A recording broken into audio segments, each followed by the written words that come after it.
It's time to wake up and let the weirdness begin. It's the KVJ Show. To start your morning.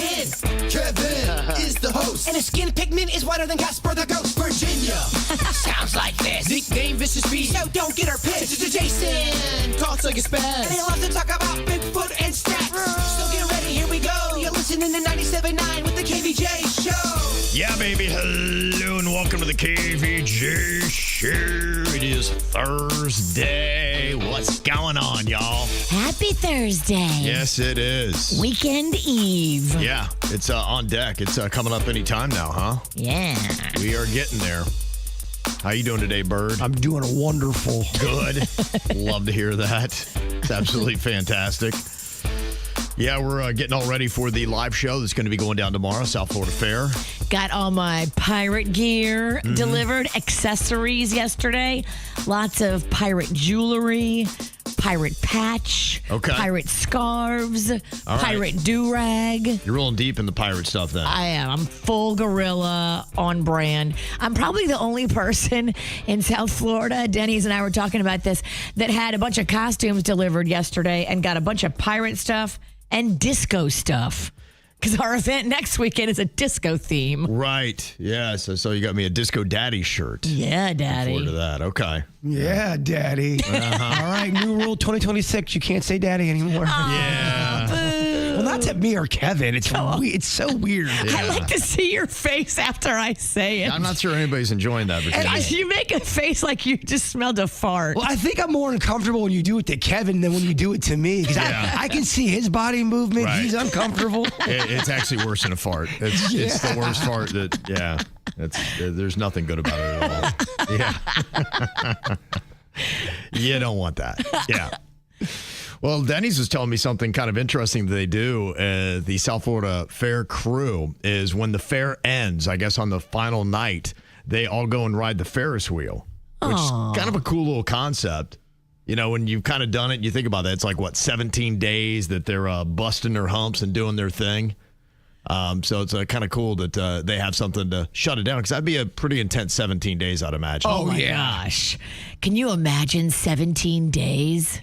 Yeah, I'll work Italian festivals and it'll be Friday, Saturday, Sunday. By Sunday night, I'm ready to die because I'm so tired.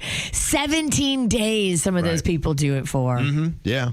And they, plan the whole year just for those 17 days. Wow. That would be the documentary you want, the behind the scenes of the fair. And you would just see all of the drama. Because there's got to be drama. Sure. I mean, there's drama. You can't set all that stuff up and not have heads bumping with each other. I could see that being pretty entertaining. Yeah, if you had, because a lot of those people, they're traveling with each other throughout the entire year. They just go, town to town and they live like a few of them in one little tiny Winnebago. Right. Yeah. Tight quarters make people pissy. And let's say someone gets, their booth in a better spot than somebody else. Is there drama? Is there cliques involved? Great question. There's going to be like a hoochie on the scene. There's going to be like people that throw it. Well, is the cotton candy guy going, gosh, man, every year Corn Dog gets a better spot. Every year. There's got to be like little subtle beefs that happen. Oh, there is. Fighting over ladies, all that kind of stuff. Oh, yeah. All kinds of fun little things. Well, we're going to be there tomorrow night. If you do not know, KVJ live on the Coke, Florida stage. 7 p.m. on Friday night, so bring the whole family out and enjoy it. Denny's was out there checking out the stage yesterday. It's just kind of in the middle of a whole bunch of great food booths and rides and everything else. So you don't have to jump very far to get to us. If you know where the bulk candy is, every year we hit the bulk candy. It's just my kid's favorite. It's right across from that. Okay. All right, there you go. So there's your little mark for tomorrow night at 7 o'clock. Looking forward to seeing everybody out there. Last night, went and checked out a fun little event. Our country station, the sister station, New Country, they had a great country artist out there. They do these secret sessions, and they bring out some really decent artists. And the one they had was a guy named Dustin Lynch. I'd say he's probably a solid B on the country scale. Okay. Of popularity. Had a lot of KVJ Nationers out there at the secret session, so it was nice to see all of them. And appreciate all the love, and got an email from Ayo, and she said, when you go to Dustin Lynch, but you meet your ultimate favorite person. I didn't wait for Dustin's signature, but I sure waited for a pic with the Kevin. Wow. I love the KVJ show so much. Thanks for always making me smile and laugh, even on the bad days. I try not to have beadier eyes than you. That is a challenge. Good luck. So Look at that crossover Kev. Yep, that's it. He's in the country world. He's in the pop world. That man does it all. Might see me at an R&B concert. You never know, Virginia. Oh, wait till you see Techno Kev. Yeah. I might have aged out of EDM. He might need to be Tylenol, Kev, for that headache. Yeah, that might be a little rough. It's the KVJ dirt of the day. It's the KVJ dirt of the day. Virginia, take it away, because you know we need that dirt of the day. This Dirt of the Day is brought to you by my new closet designers, Closets by Design. Well, Stefan Diggs no longer has that paternity and child support lawsuit hanging over him. They rolled out that DNA test, and I guess he said ahead of time, look, if I am the father, I will do the right thing and I will help pay. They rolled out the DNA test. Did they dust off Maury Povich? No, they did not, but it did come back that he is the father. What? Oh, man. Oh, boy. He is the father. Yeah. Now, this is his ex-girlfriend. Her name is Eileen Lopera, and she goes by the name Lord Giselle on social media.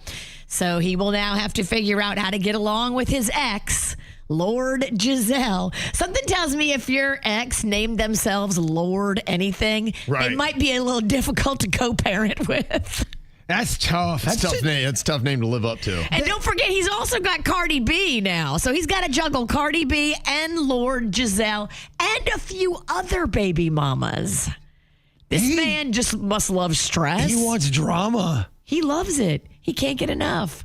Yeah, so he is the father, and he will have to now co-parent and figure out how to make it all happen. But he said he would before the DNA test. So hopefully he sticks to his word. That's good. That's good. I can imagine that if you are having relations with a professional athlete like that, you are probably saying, if another guy tries to come around, you're like, no way. I'm not leaving this to chance. I want to know for certain that if I'm going to have a child, it's going to be with the guy's got the money. Exactly. Mm-hmm. I think that secret is out.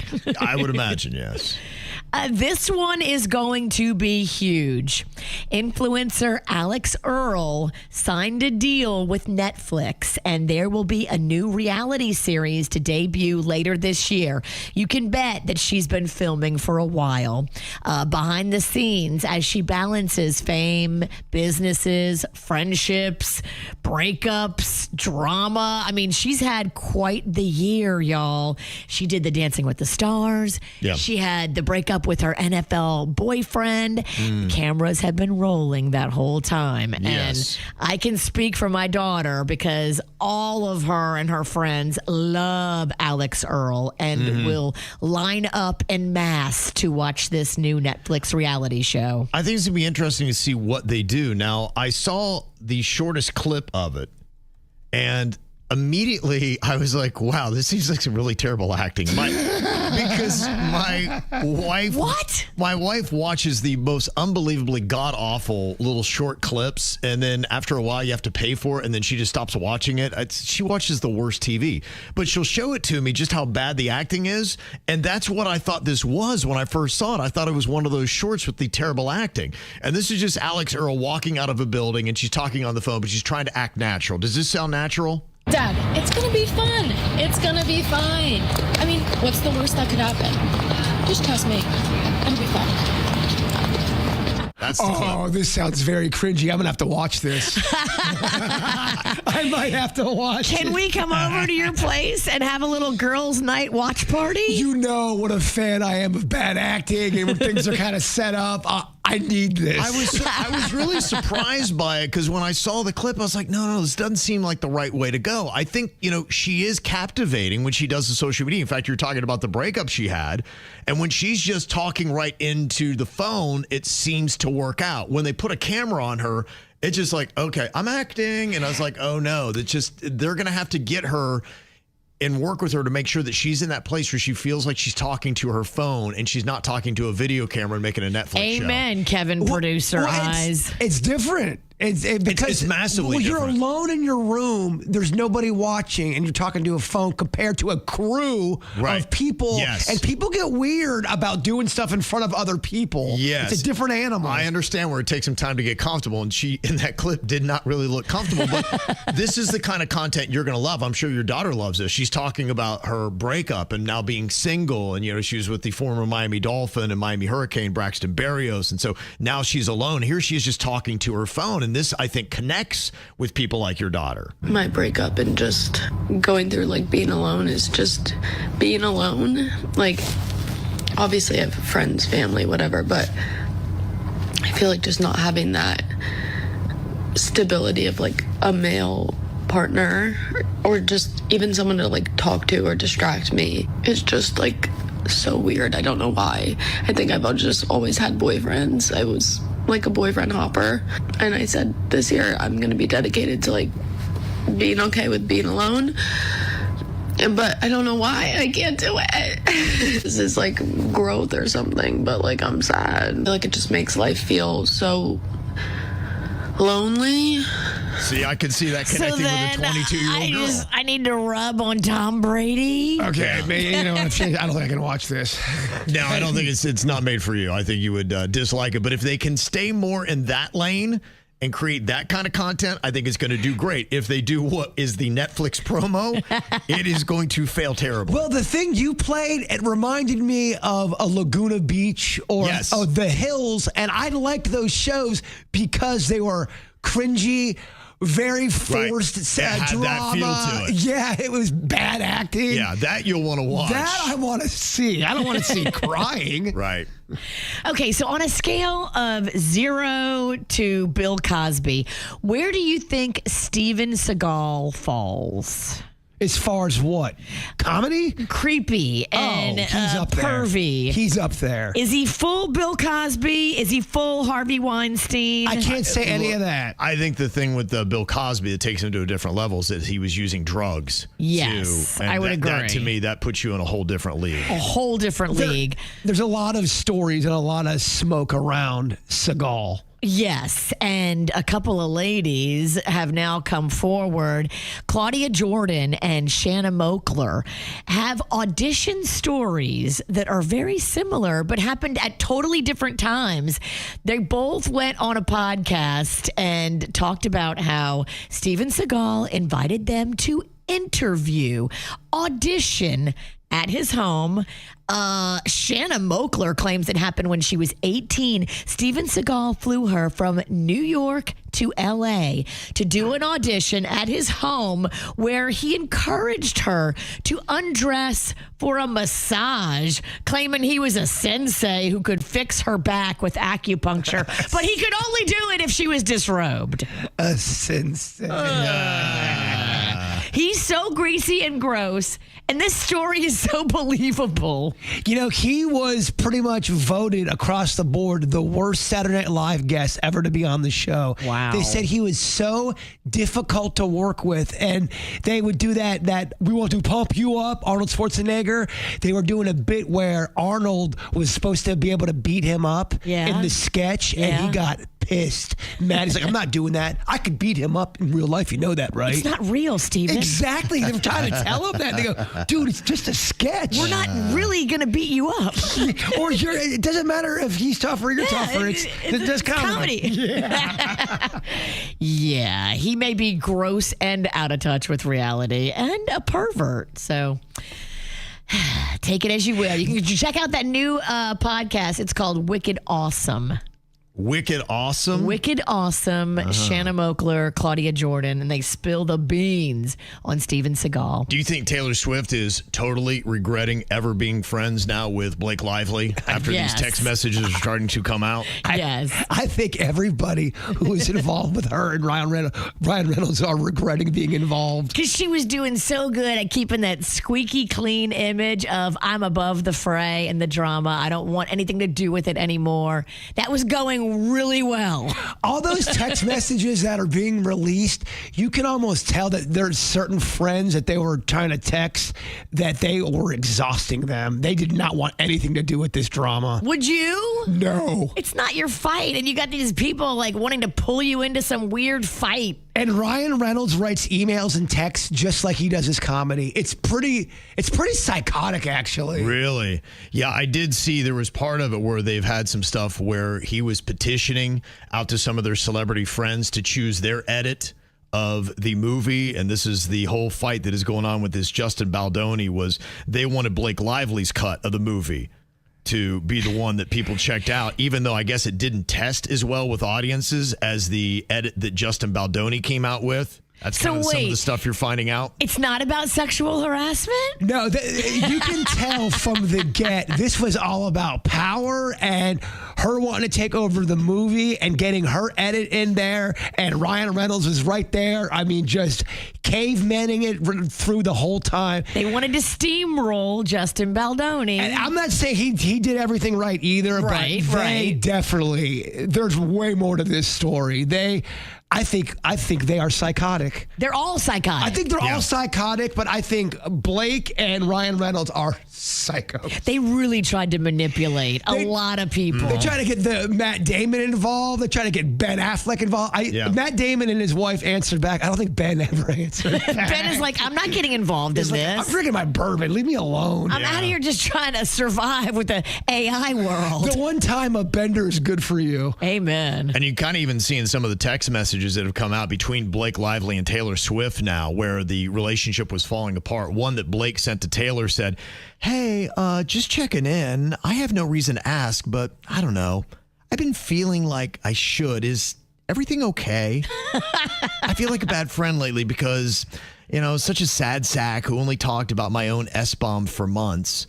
And then I guess, she never really heard anything back from Taylor right away. So she says, I always want the opportunity to be a better friend. If there's something I unintentionally did, I know how busy and taxed you are physically, emotionally, practically. So I don't expect any more from you ever. I just want to make sure all is good. So you can see she's fishing. Oh. Yeah, and she's manipulating. No, by the way, this is their MO. They hit everybody up, and it's so funny. If this was a crime investigation, they go, they have a pattern. They'll do a like if Ryan Reynolds was emailing V. Kevin Ralston, it would be a paragraph of kissing your ass. I mean, the best man in radio, you this and then you're that, and I have a favor to ask of you. And that's kind of what Here's how I manipulate you. Yeah, they kiss your butt and then they ask for this loyalty. To take somebody else down only because Ryan and Blake want that. You ever have somebody give you compliments to a point where you're going, all right, take it easy. Yeah, what do you want? That's how they are. That's their MO.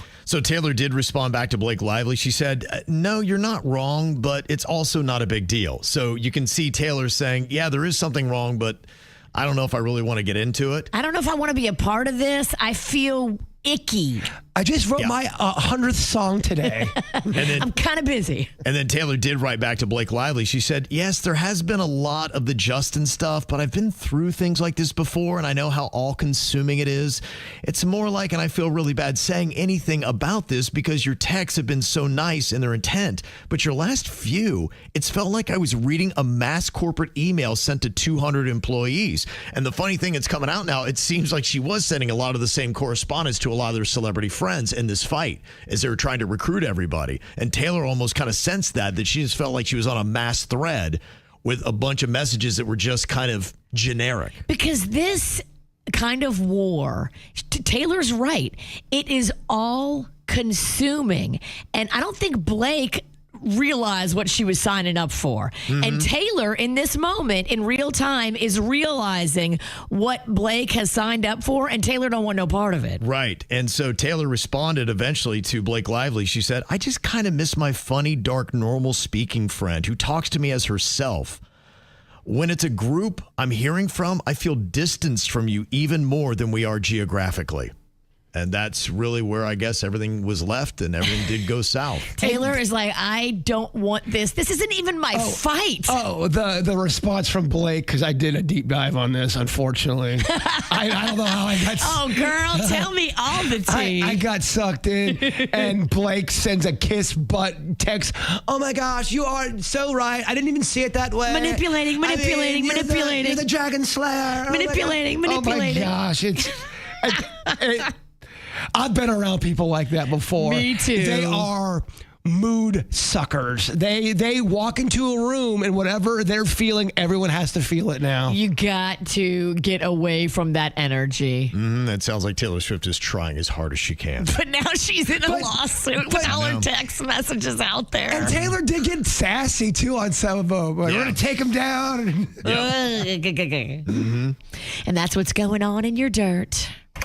People fighting online, losing their minds. So we read the crazy crap they write and have a fun time. Well, get ready for this week's digital drama. Well, Larry has had it. He is just sick of how people treat the pool area in his living community, and he's really going after the adults that are vaping in front of the kids. I will play the very angry Larry here today in the digital drama. We'll have Virginia playing the role of Molly. Bird's going to be Brandy, and Denny's you can be Sean. Okay, here's what Larry had to say.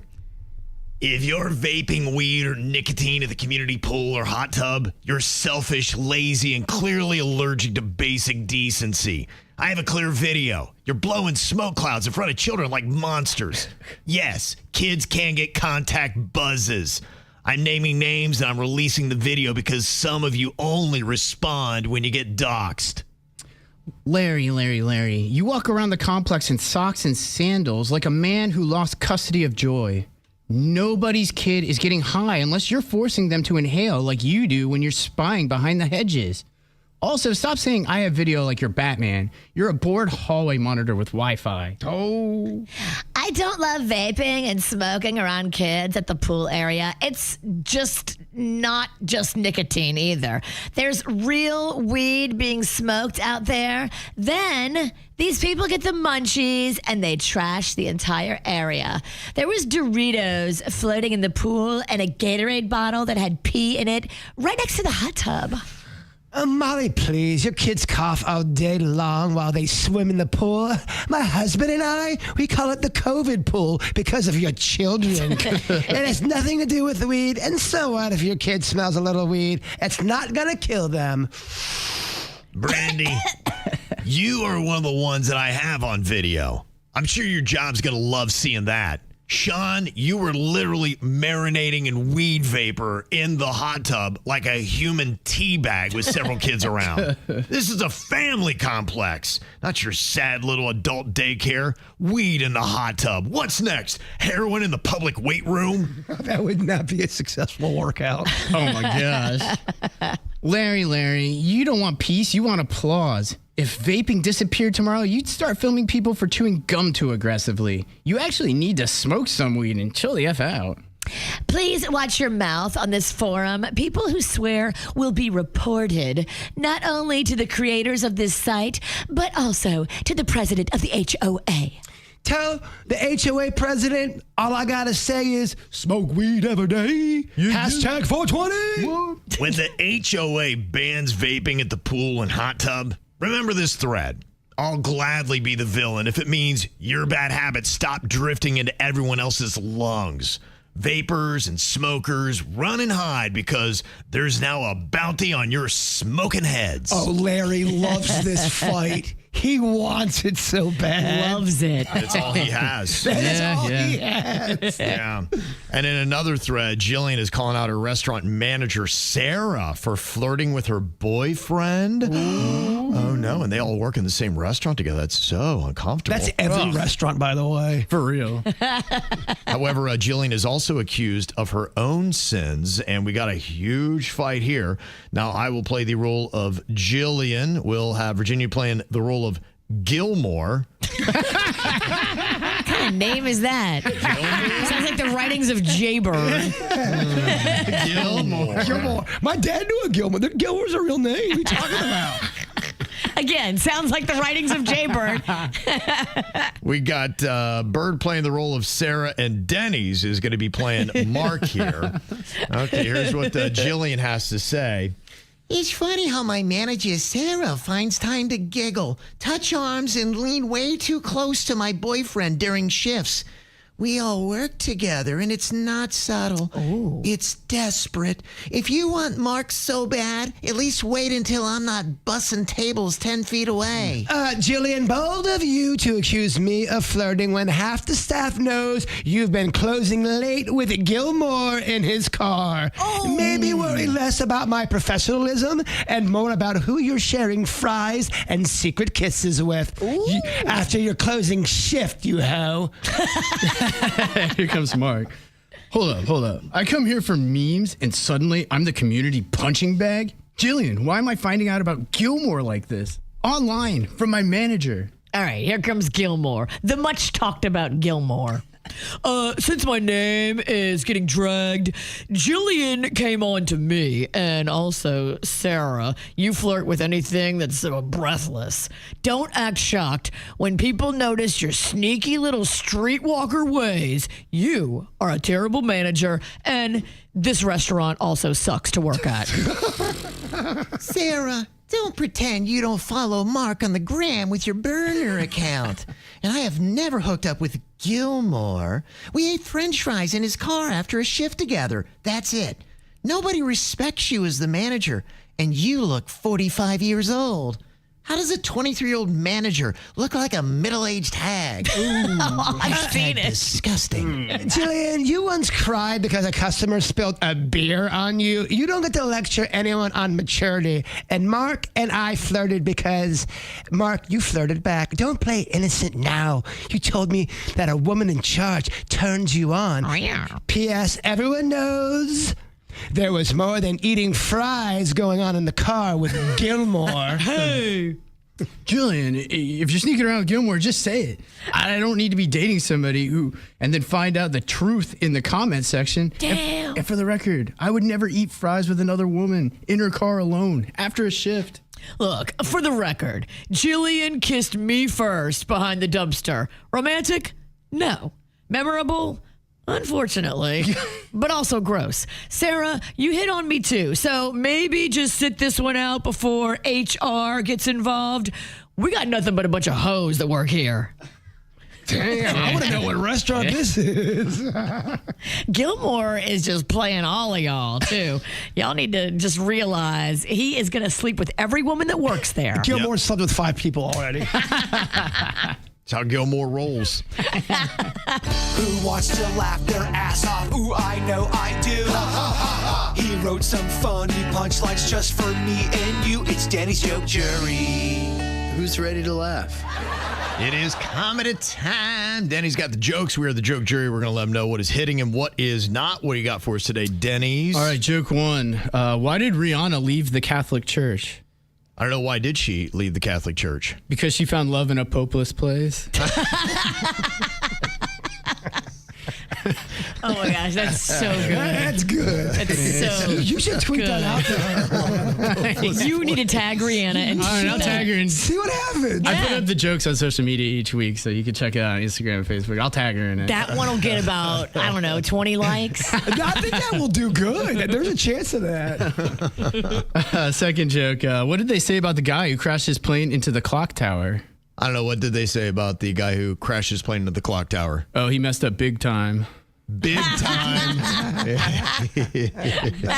I like it. I mean, back to back. Third joke. What part of San Francisco has the most couples? I don't know what part of San Francisco does have the most couples. The Bay Area. Come on back. It's my bag. I love that one. Fourth joke. What do ghost hunters eat for their gut health?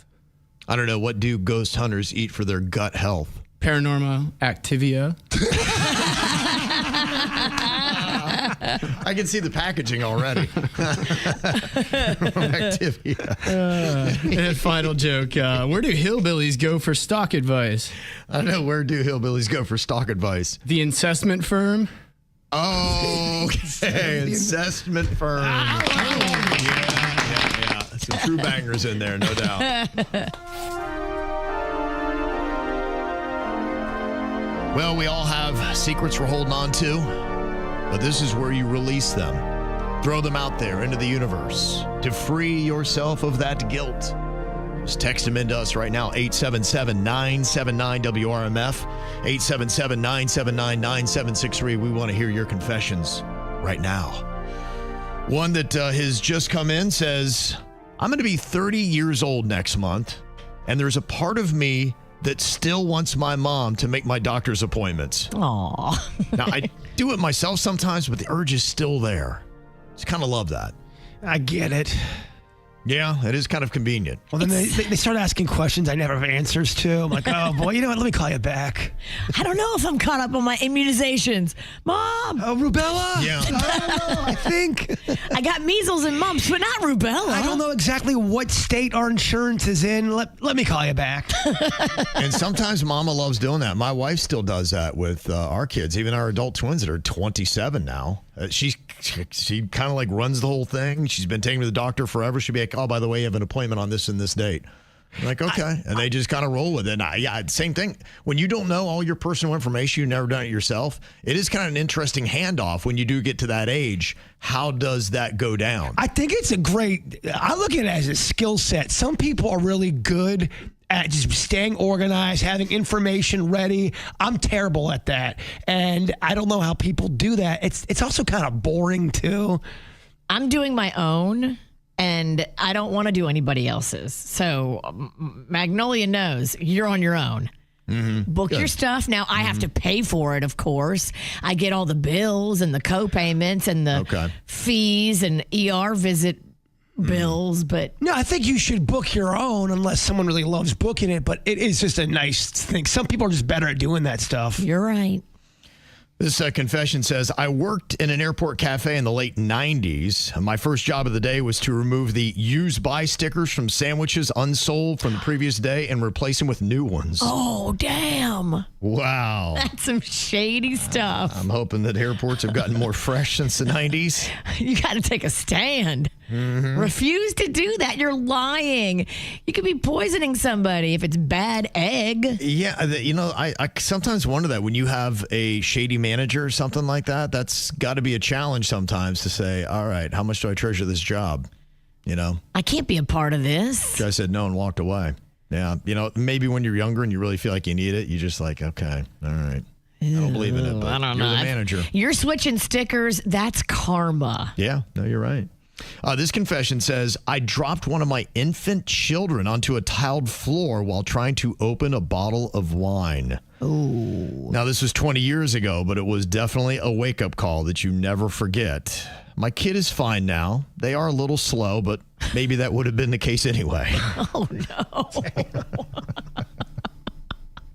Well, at least you learned a lesson, all that. I don't think you should write this, much less send it to a radio station. It's great. It's freeing because they're just being honest. They're throwing it out there. There's no repercussions. They're slow kids, not going to be bright enough to pick up on it. Oh, no. I don't know. Mama dropped them 20 years ago, reaching for a wine bottle.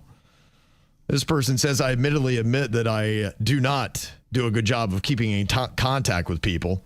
I just found out at Christmas dinner that I had with my family that my brother hasn't been talking to me for 2 years. I had no idea.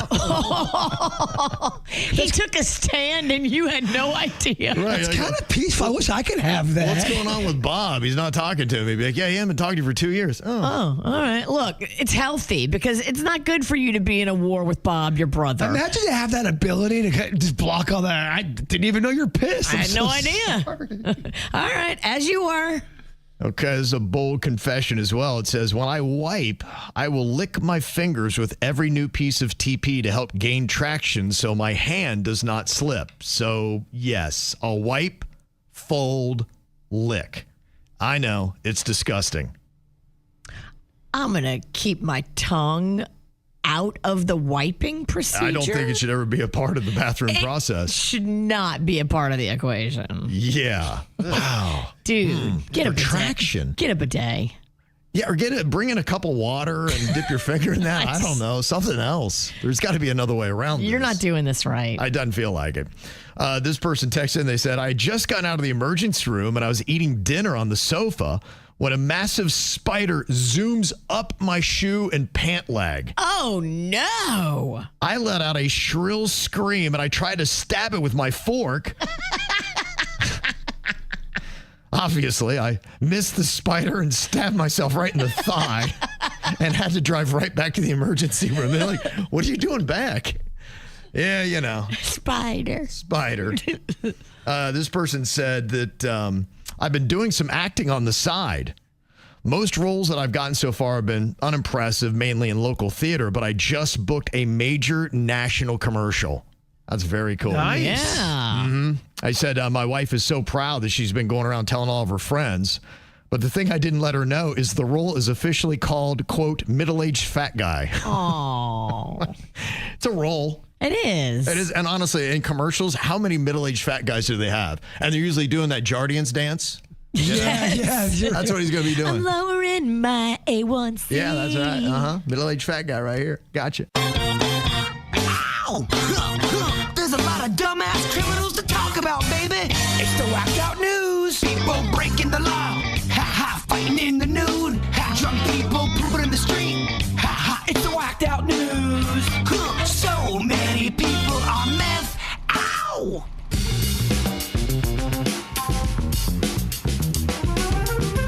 You guys seen what the weather looks like up north?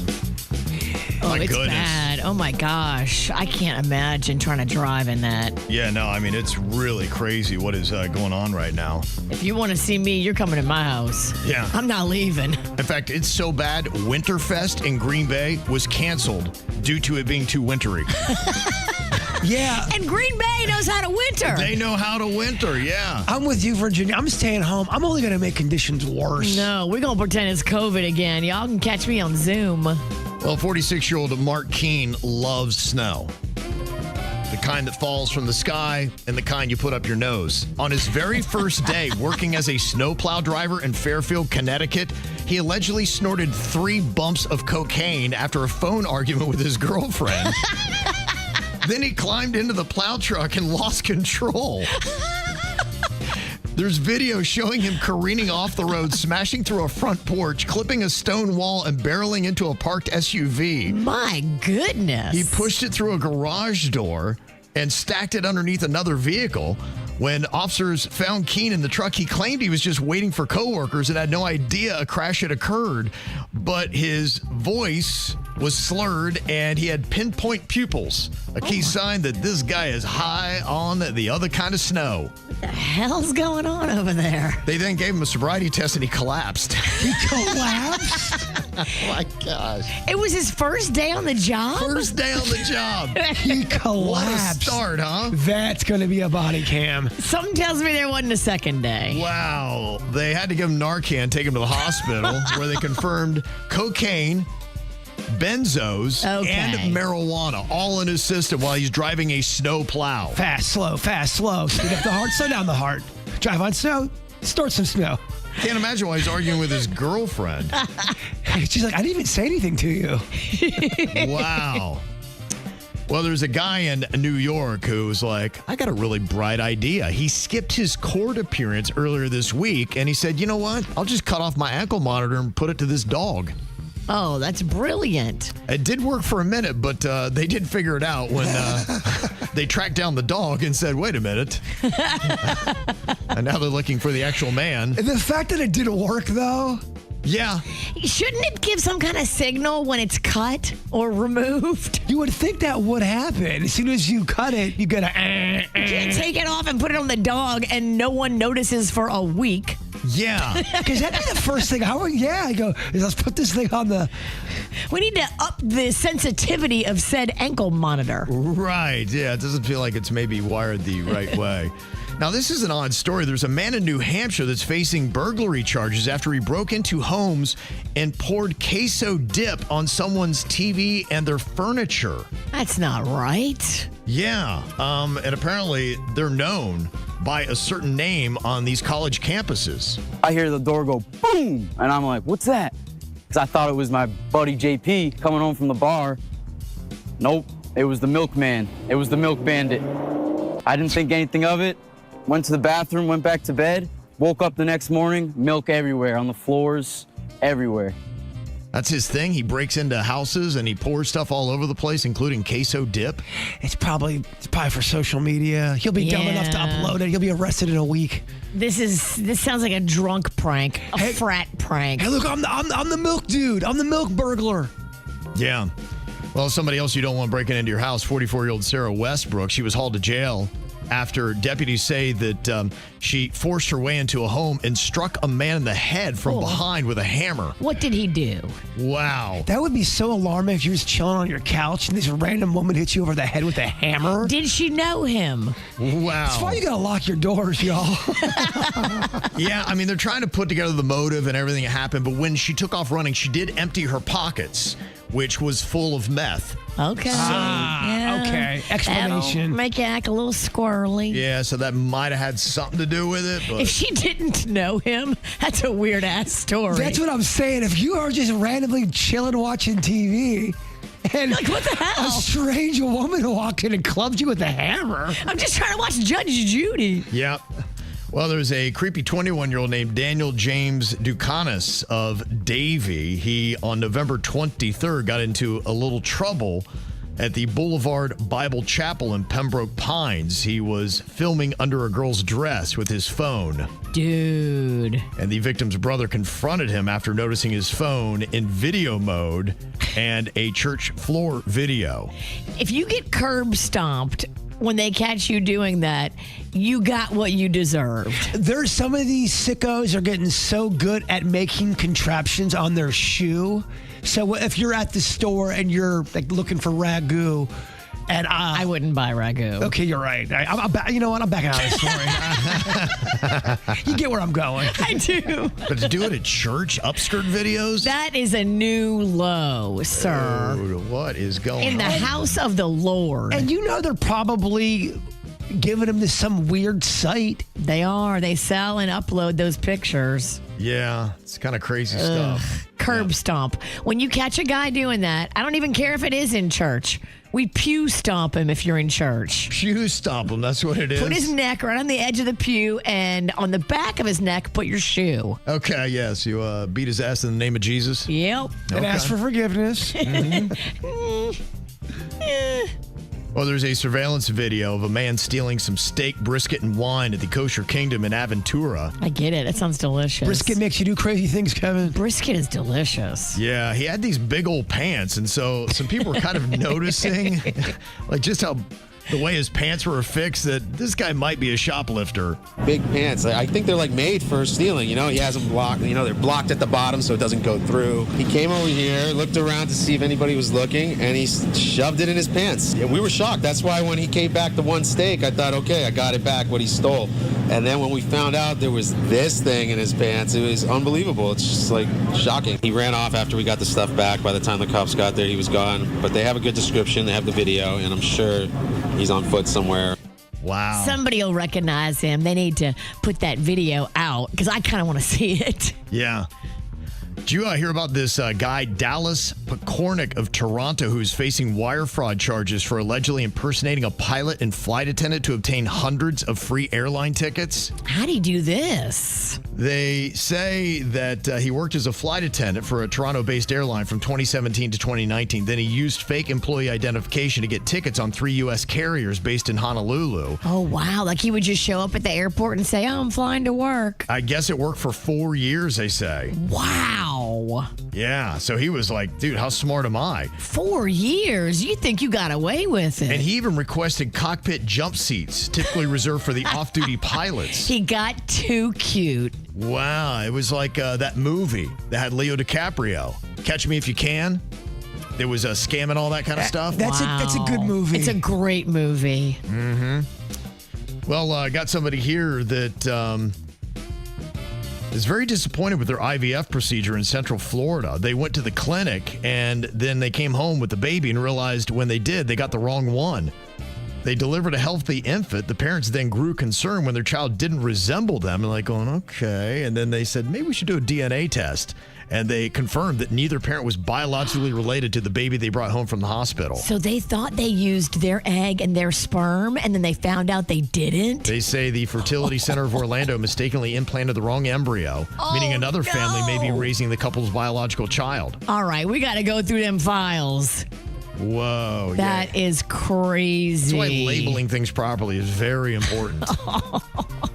And your business is only as good as your labeler. Yeah, when you're a fertility clinic, yes. You got to make sure that there's some attention to detail going on and someone's not eating a sandwich while they're writing out the labels. Especially on that. That's the one thing where we need complete concentration. Oh, my gosh. Can you imagine? Now they're going to have to figure out whose baby this is. And then if they have a baby, they might not even have a baby if whoever got their egg wasn't successful. That's so messy. Wow. That is so messy. Yep. So we got a few emails here for makeup or breakup. One person wants to know if he needs to end his relationship because he thinks maybe his wife is gay. It says here in his email, he said, one of my friends told me that he saw my wife at a strip club. I said he must be mistaken because my wife goes to yoga at that time of day. Uh-oh. Then a week later, he brings me a photo. It was her. I then went home and confronted her and said, yeah, I just saw a photo of you at the strip club. What do you have to say? She said, I'm just kind of fascinated by watching them dance. She tried to say that she finds the female form to be beautiful, but that she wasn't turned on by it. She said that she never told me because she didn't think I would understand. And she's right. I don't. I mean, do any other supposedly straight women go to strip clubs after work by themselves? If we had lots of sex, I wouldn't be as concerned, but we are lucky if we do it once a month, and she never really initiates it. Is my wife gay? How will I know if she won't admit it? I just feel like our whole marriage is some kind of lie now. I mean, she could be attracted to women as well. Right. She could be bi. Or she could be, realizing that she's not into men, which I know. I know a few late in life lesbians. It happens. But there's a chance that she's attractive to both sexes. I mean, that's possible, too. Yeah. If she didn't think you would handle it well. Right. I don't know. Look, I mean, if she's saying that, she's not and she's still into you, and even if she is, I mean, if she's still into you, then it's something encouraging. I mean, you've had a conversation with her. I don't know how much else you can push or pull out of her. It's not like you caught her in an affair with a woman. That would be a different situation. Cheating is cheating, I believe. But I believe that too. But if she's secretly going to the strip club when she says she's going to yoga, dude, you might have to just face some realities here. She's probably at least bi. Well, you guys have to talk about this and really sit down and communicate and go, look, you just be honest to me. Why are you lying to me? Why do you think you had to lie to me? What can I do better? We got to talk about this. Right. Because this doesn't mean someone's gay. This could mean you're bisexual, or it could mean you're gay. I mean, there's many options, but you're not going to know until you get into a deep conversation. You're not going to know until you invite another woman into the bedroom to join you guys. Okay. And then all of a sudden, you're like, let's explore this thing. It'll make itself clear real quick. And how are you doing at home when it comes to tending to the garden? Are you bringing the heat? I give it a shot as much as I can. Not you. I'm saying him. Oh, okay.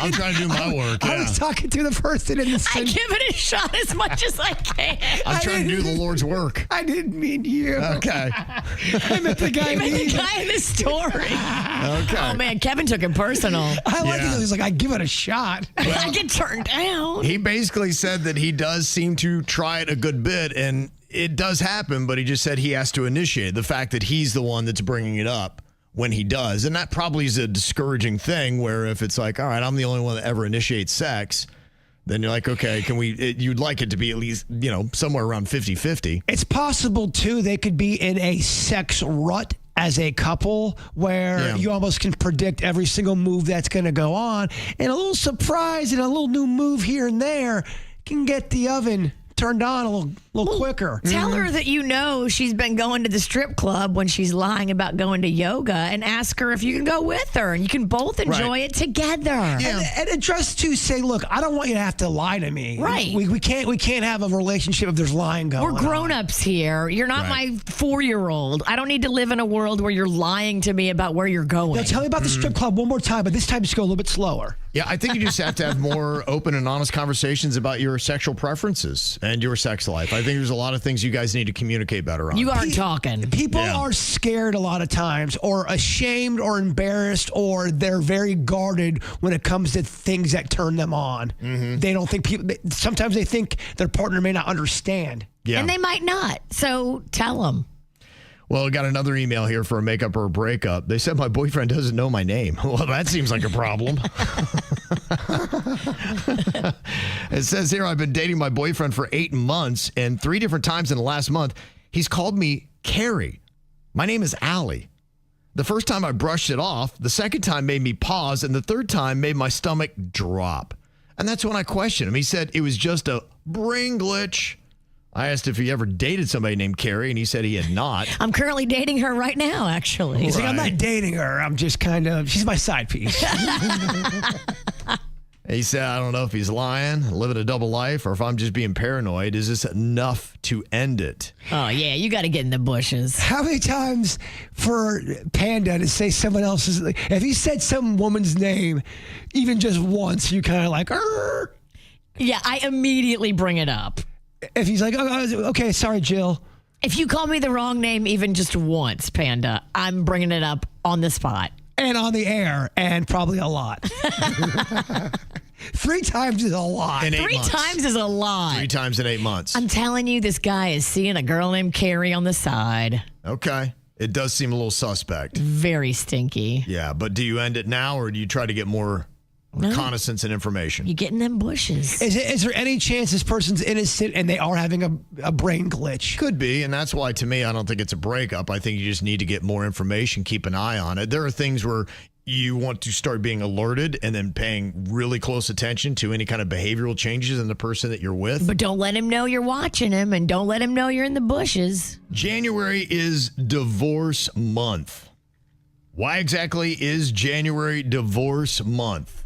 More people are apparently calling it quits this month than any other time out of the year. He blew it on my Christmas gift. There's a lot of different reasons, yeah. I think it's because it's the new year and you were just trying to get through the holidays and you're going, I'm not going through another year of hell. It's the beginning of the year and I want a reset. Yeah. Shed that dead weight. I think it's a lot of it. I think that it's part what Virginia's saying. There are disappointments that happen during the holidays. You're always kind of looking to the new calendar year and saying, okay, I want to shed the old baggage. I want to start new. I want to start fresh. I've realized probably the better part of this year that it needed to end, so it's a good time to do it. Divorce attorneys say that January filings are about 33% higher than any other time of the year. I just feel like some people look at it as, I can't do another year of this. We're so trained that each year's almost like a season, you know what I mean, of an athlete. All right, I'm going to have a good year this year. Right. The stats will be up. Yeah, I think that's a big part of it. And, that's why you just always got to be in tune with your relationship. And part of that we always talk about with the makeup or breakups, a lot of it comes down to you guys need to get into therapy. And you're like, okay, well, then that should solve everything. But I saw this from BetterHelp. 50% of partnered adults would never consider couples therapy. Half would never consider it. Be like, that's not an option. And, so when we get that advice, half of those people were saying that to are like, yeah, their partner's like, I'm not going to do it. That's why when Virginia, because you always say it's time to go to therapy, I'm always on the other end saying, yeah, but not everyone's going to go to therapy. And the reason why I know that, I've seen it happen within my own family where someone wants to go to therapy, someone else does not want to go to therapy because they don't believe in it. And it turns into a civil war. Well, if I needed therapy in my relationship, and I do believe in it, and I was with somebody that wouldn't go when it was obvious we needed it, that would be an end. That would be a breakup for me. Yeah. Because if you're trying to fix something by going to couples therapy and one person won't go, I got a girlfriend who's in this right now with this big narcissistic and he will not go because he knows the therapist is going to tell him Right, what he don't he's wanna a hear. terrible human, and he doesn't want to hear it because he can't manipulate her if she goes and gets real good information from a qualified therapist. The other thing, too, is I think a lot of people think when you go to therapy, you have to stick with the first therapist you go with. And I would say, like anything, it's a relationship kind of here. You can do them online now, too. You got to make sure you jive with the person who's helping. They're giving you life advice, so you have to kind of have somewhat of a trust with them. And you can switch. Yeah. They make it so easy for you to do it on Zoom now. Yeah. There's really no excuse. Well, I think that's what BetterHelp is pointing out. They make it very convenient for you to get that therapy. And they say only 10% of couples have tried counseling. Only That's- 10%. That's sad. I mean, we're all crazy. Everyone on this planet's got something wrong with them. Amen. Everyone could use a little bit of help. And they say sometimes when you do get people into therapy, even if they go, when they sit them down, like, going, so what's the problem? They said 39% of people say, I'm fine, when they're not. Yeah, that's the other. Someone very wise once told me 2 people you never lie to: your lawyer and your doctor. You got to always make sure you're honest with them. And You're right. And a therapist is a doctor. Some people go into therapy and they are not honest. They are not. They're not saying, "Well, I'm drinking 9 shots a day and that's why my life's falling apart," or "I'm cheating," or "I'm doing this." They try to make themselves look good in therapy, and that's when they're supposed to hug the cactus. That's so dumb. Yeah, 28% avoid raising issues to prevent conflict. So when they go into therapy, they just don't want to bring it up because they don't want to fight. And You've got to bring up the ugly. Yeah, You really got to right. put it out there. I've seen a look on a therapist's face like this. But you got to Right. tell them. You got to tell them the ugly. Otherwise, they're not going to be able to help you fix the problem. If the problem is bad enough that you're there. Also, though, the therapist needs to get a better poker face. Come on, we're here to. You make that face when the patient leaves. Maybe it wasn't that pronounced, but there was definitely a look of shock and oh my God. You ever catch that in the middle of a story and the therapist is looking down at their watch like, "All right, wrap this up. You're a little long-winded." Like, how dare you look at your watch when I'm pouring my heart out over here? This is my time. Okay, can you answer like a majority of the members of the KVJ show? That is the question we're going to try to see here today. I'm going to throw out a topic. We'll see what your answers are and then how many of these we can match up with. Now, I know sometimes you guys try to strategize and get in somebody else's head, and I don't know if that strategy ever works, but let's give it a shot, see what happens here today. First thing I want you to tell me is a breakfast food.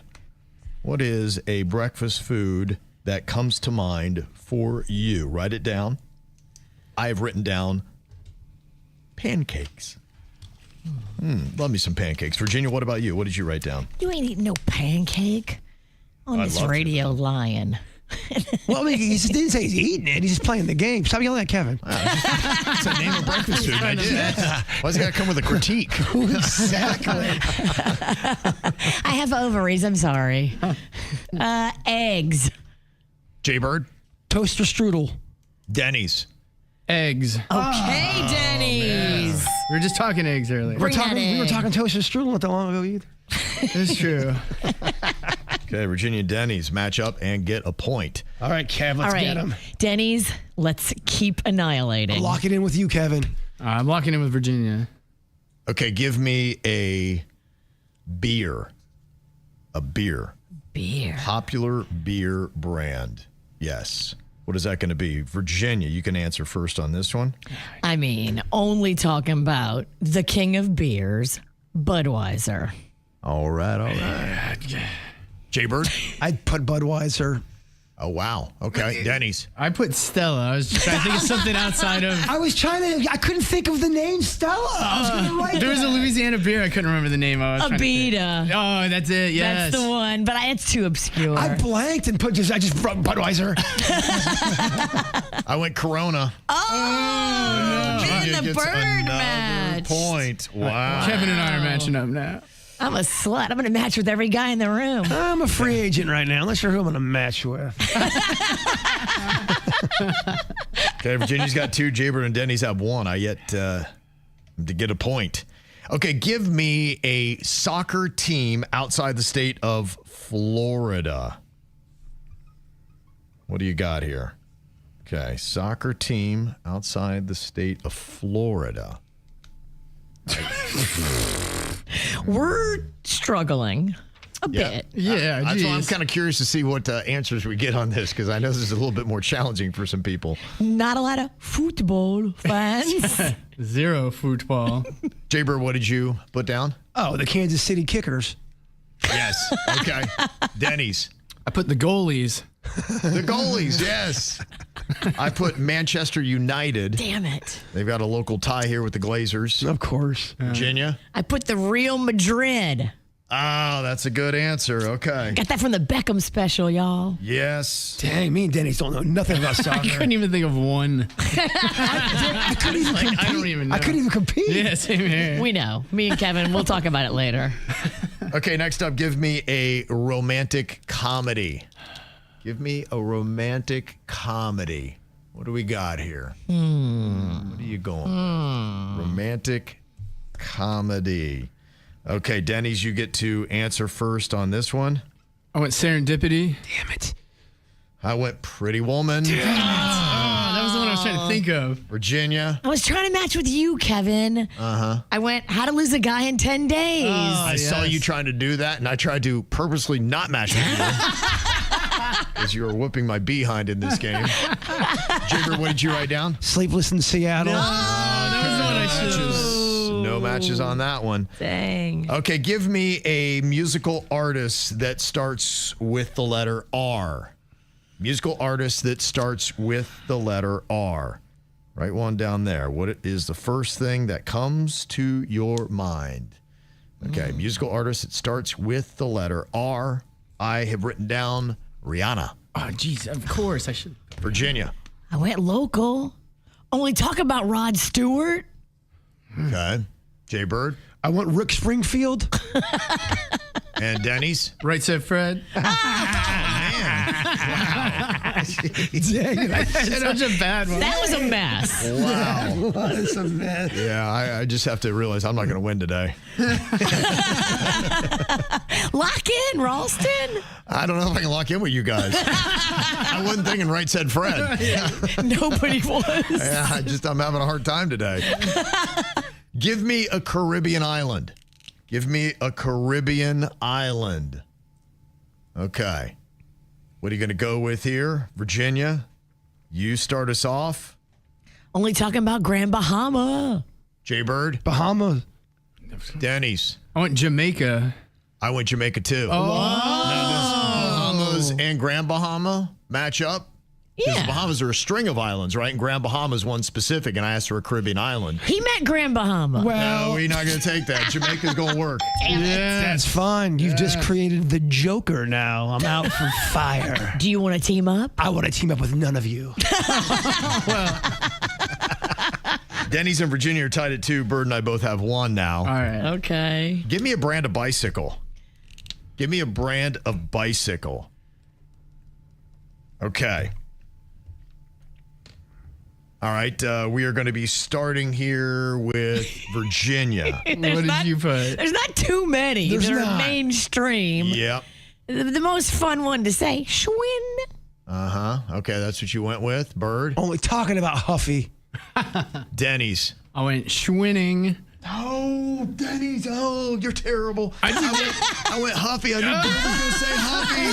You knew it, though. That's I good. knew it. I didn't think Virginia would say Schwinn. Oh, Denny's, you ruined it. You knew I was going to say Huffy. I knew you were going to say Huffy, and when you said it, I'm like, I got a point. And then he said Schwinn. Cancels it out. Okay, give me a type of ball. A type of ball. All right. Okay, Bird, when you're ready, you're going to start us off on this. What are you going to go with? Let's take it back to the beginning. Soccer. Denny's. Baseball. Hey, I went football. Virginia. Baseball. No, we got to separate. Bam. Oh, wow. I'm terrible at all these games, but this one really is not good. Okay, That's Denny's been a and great Virginia. round. Okay, it's between these two, basically. All right, give me a girl's name that starts with the letter M. Girl's name that starts with the letter M. Okay. Denny's, when you are ready, it starts with you. I hope Virginia didn't put it. Full of Grace, Mary. I went Maria. I went Molly. And Jaybird? Maple. Maple? Okay. No match on that. Like syrup? I went to school with a maple. I'm surprised Virginia didn't go with Magnolia. Oh, damn. Damn. Hope she's not listening. Yeah, that's kind of stings. Oof. Ouch. And let's try one more. A cigarette brand. Cigarette brand. What do you got? Okay. I'm going to start us off, and I'm going to go with Camel, Virginia. You know I picked Virginia Slims. Jaybird. I picked Camel Lights. Okay. It's a cigarette brand. And Denny's. I picked regular Camel. Oh! That gives Denny's the win. You got the win! Yes, I was afraid somebody would pick Marlboro. Wow. Okay. Nice job. All right. Denny's holds on for the dub. What are you thinking about? What are you thinking about? What's on your mind? Are you thinking about? What are you thinking about? One of the things I love most is just sweet bar talk. There's nothing better. I don't know. I get in trouble. You do. I'm always making drunk promises, and then the next day I'm like, oh my gosh, what have I done? Oh, I got you. Okay. Got to watch yourself. Yeah. Yeah. No, I was yesterday, just kind of went into Saltwater Brewing there in Delray and was kind of hanging with some of the guys that are there. And it was amazing. Just kind of sitting there. There were 3 other guys, and they were all into the same kind of dorky stuff that I am. Just bros, being bros. It was unbelievable. And we were just kind of going back and forth. There were 4 of us kind of talking. The one guy's like, I'm so out of this conversation. I have no idea what to even add. But I was like, that's okay. You just sit and listen. I mean, it was, Jaybird, you would have loved it. It was about all conspiracy theories, things of the universe, aliens, all this kind of stuff. It was just absolutely glorious. I'm like, it is kind of cool. And that's why I love bars, is that you can go in there and strike up conversations with people you don't know, have a cocktail while you're doing it. And some of my best conversations in life, I can think of ones that just jumped out at me. I learned things because otherwise I would not be in the circle with these people. I wouldn't just casually have these conversations, but sitting around in a bar, like stuff that comes up and the stories that people have. I love hearing people's stories and their opinions and how they view the world. And it's just one of those things I was reminded. I'm like, this is why I just love to go into a bar and sit down and strike up conversations with people, because you do. You run into somebody you wouldn't normally see and you can learn something that you wouldn't otherwise. Sometimes that's how cold cases are solved. People get loose at the bar and start kind of not realizing what they're saying because they're drinking. Sometimes they'll have a connection with somebody and let some stuff from the past come out. Oh, wow. Okay. Yeah, there's been cases of that. Thankfully, in my conversations, no one's confessed murder to me. Yet. Yeah. Keep going to the bar. How freaked out would you be if you had a 45-minute conversation to find out it was a serial killer on the run? Yeah, that's when you kind of just, you know what, I don't run out on many tabs. That might be one that I just kind of skip out on. I go to the bathroom and climb out the window. Yeah, that might be it. What you got on your mind today, Bird? Well, you know, I was telling you how I had that neighborhood cat that I was really kind of starting to fall for. Yes. And then it disappeared during the holidays. Well, I lost the cat, but I gained a rabbit. Oh, and okay. I don't know if other adults do this, but I turn into a 4-year-old when I see a random animal that's not normally supposed to be there. If I saw a dog, I'd be, oh, cute dog. Right. But the rabbit was eating something it was eating something on my lawn. I go, oh my gosh, I have a rabbit. I have a rabbit. And I'm by myself dorking out. I do the same thing. Before I'm going to work today, I'm trying to film it. It looks like just nothing. It looks like darkness. Darkness, no rabbit. I'm trying to film. I almost hit my mailbox. I'm like, But I got so excited, and I was just wondering, do adults, not kids, do adults dork out when they see a random animal go, oh my gosh? I did it yesterday. I made a dumb butterfly video. That's right, you did. Well, I was so in it. I was so digging this butterfly. See, Kevin's smart because he's not showing that he's aging. Me and you are doing it publicly. We are putting up a lot of animal videos, and they're not that good. I can't help it. I know. I'm also making 0 changes. I know. I actually feel empowered. I'm like, man, I'm putting up this iguana video. I'm doing it for me. I'm going the other way. I'm not doing it for the likes or shares. Yes. I'm doing it for me. I'm doing it for, this one's for me. I love a butterfly video. I also love a rabbit video. Yeah, I've seen this one rabbit and it's been 2 houses over. It's almost like it ate everything it needed to eat at the one house. It jumped to my neighbor. Now it's over at my place. Okay, what can we plant in your front yard that'll make it more rabbit appetizing? Rabbit lovers, rabbit experts. How can I keep this rabbit around? Because periodically I'll go in my yard and, if I've got like vegetables that are about to turn, like a carrot that looks a little dried out, I'll chop it up and I'll sprinkle it all over the yard. And I'm rabbit hopeful that this will bring more rabbits to my yard. I'll do the same thing with like nuts and seeds, and because I love squirrels too. Okay. We're psycho. Trying to track them all in, huh? I mean, I did it when I visited your hometown in Logan. Joe Ponton was driving. Denny was in the front seat, and all of a sudden, at a stop sign, this deer came out of the woods. Deer! Oh, yeah. Dude, you would love it in my neighborhood. Like 3 times a week, I have deer encounters. Yeah, I just watched a deer video yesterday where a family raised this deer from it being a baby, and it couldn't really make it on its own, and the deer kind of acted like a dog, and it got along with the cat. They got me. Some of those are AI. No, this is a real documentary. That's what everybody who's too. I watched it. I just go, gosh, how do I get a deer? How do I get a deer? They make you want to get a deer. I wanted to touch one, but Uncle Jerry's like, no, you cannot touch them because a lot of the deers have like ticks and diseases that we are not ready to handle. So don't try to like pet them or be friendly with a deer because that's not a good idea for humans. They have such cute snouts. I know. And they look up at me so curious, like, hey, what you doing in that car? Does the innocence of a deer match their inward ways? Are they peaceful internally, or the whole time are they just going, ugh, humans, leave us alone? I want to bite this human. Yeah, I wish I could bite this human. Yeah, they're not really feeling Great you. question. Because they gallop like they're so peaceful and angelic. What you got on your mind today, Virginia? Well, I've been listening to a lot of Dateline lately. So I was cooking a big pot of gumbo. Okay. And nothing goes better with gumbo than a murder podcast. Sure. True. So I was listening to Dateline and I was thinking about it. So they were talking like the murder happens. And then immediately when the cops come in to investigate, the first thing they do is they question the family and they're like, okay, who would want to kill the dead guy? Okay. And they come up with an instant list of suspects of anybody they had beef with, any grudges, any drama, any stuff that happened like in the past few months or weeks when some kind of fight happened. And the cops, first things first, put together a list of anybody that would want to kill you. And it got me thinking, like, if you died today and they thought it was a murder, who would your family and friends say is the list of people that would want to kill you? Oh, I mean, you know mine. Who? I've been advised not to even talk about it anymore. Oh, yeah. I know one of yours, yeah. That would be, I mean, there's a list, and that's number one, and people are quite prepared to find my carcass.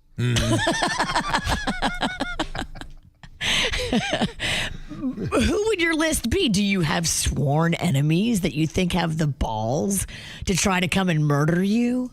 I think a lot of times it goes spouse. They say often your spouse is typically one. Do you have a really good life insurance? Yeah, too good. Yeah. I'm trying to really bring it down. Kevin, you are right, though. The majority of murders are people you know, typically. Yeah, right. You're more than likely to be murdered by a person that used to love you. But to me, the most horrifying is the boogeyman. Just random, like you're talking about that woman running into a house and hitting some guy. Just somebody wants to kill. That's creepy because that could happen to anybody. Well, it's kind of like that woman that was at the bookstore around Christmas. Just kind of sitting there looking for a present, just kind of came in to get something and boom. Her name is Rita, and she was one of my favorite waitresses at Rancho Chico. Yeah, I heard amazing things about her. Yeah, everybody at Rancho Chico was talking about how great she was. Yeah. Her daughter, they were a dream, and I didn't realize when the story broke that I knew her, that it was our Rita from from Rancho Chico. Yeah, it's terrible. I mean, it just goes to show you. Heartbreaking. Yeah. So sometimes you just don't know. But that is the rare case. Right. That the murderer is random and a boogeyman and somebody you don't know. But yeah, most times it's somebody close to you that you either have beef with or that they want your money or both. Yep. Now, Denny's here has a little issue because apparently there are parts of Publix that's just not good, at least if you're looking for Wi-Fi. You said that as you're going through Publix, you're noticing that there's dead zones in the store. Yeah, well, so my wife wanted something specific. So what I usually do is I'll take a photograph of the item and then text it to her and be like, this, like one of those. And I sent the text and I'm walking around. We're getting like 15 minutes. I go, all right, is she not replying to me? She sent me a text first, So I check out, blah, blah, blah. I get to as I'm walking to my car, my phone vibrates and 3 text messages pop through. After you checked out. Yeah, right. Yes, with 2 additional things she wants while I'm there. There's nothing worse than you're waiting on a text and someone's standing there waiting for a direct answer and you're like, oh, and they're not getting to the text and you're like, I'm holding up the line. Yeah. Well, so I text my mom. I go, hey, I have to run back into Publix. Anything you need while I'm here, right? So I go and I grab Jen's items. I get no response whatsoever from anyone. I get back out to my car and my phone lights up. My mom has 3 things she wants. I spent 3 trips in Publix yesterday just grabbing items because of the cell service. 2-hour Publix trip. That's a lot. You have 0 signal unless you're in that I don't even know what you call it, that room with all the carts. The sweet spot. The only spot you can get signal there. Of course. All week, we've kind of been ranting on solicitors. Denny's and I both had an experience. Might have been the same person. I don't know. Was somebody talking about selling a security system? They You came don't to our live door. that far from each other. Right. Yeah, so it is honestly very possible that they would have hit both of our neighborhoods. And he's like, I can't believe I had a terrible day, but these 2 suckers just kept opening the door. It's probably just me and Denny's.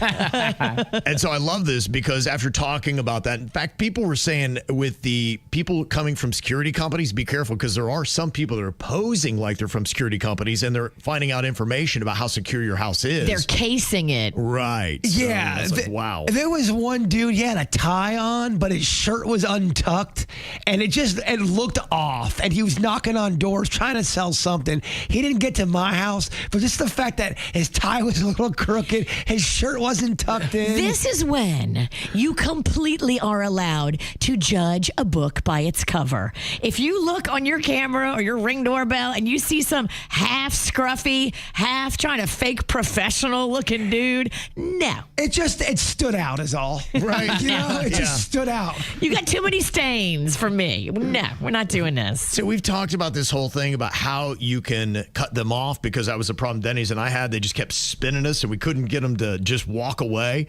People were talking about putting up certain signs and how you end it. And Denny's, after hearing all this information, kind of got to go home and rehearse it. And then he had showtime because the dude showed back up again. He came did. back. The guy who said he was going to come back came back. The same exact young spin master. We got a sequel to The War at the Door. He came back like he said he would.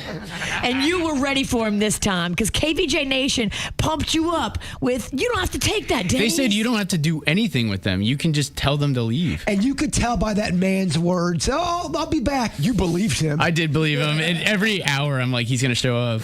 Then you're on pins and needles just waiting for that doorbell. Pretty much. You're ready for war. I was. And I have a no soliciting sign. We've had it up for years. Oh. They just don't care. They always pretend like they didn't see it, even though it's like right there. Wow. They always say the same thing. So when he showed up, how did you handle it? And are you satisfied with the way you played this dude? I think it's the way I'm going to do them all. It got a little awkward, but I cracked the door open maybe an inch and a half. And I just go, not interested, and I close the door.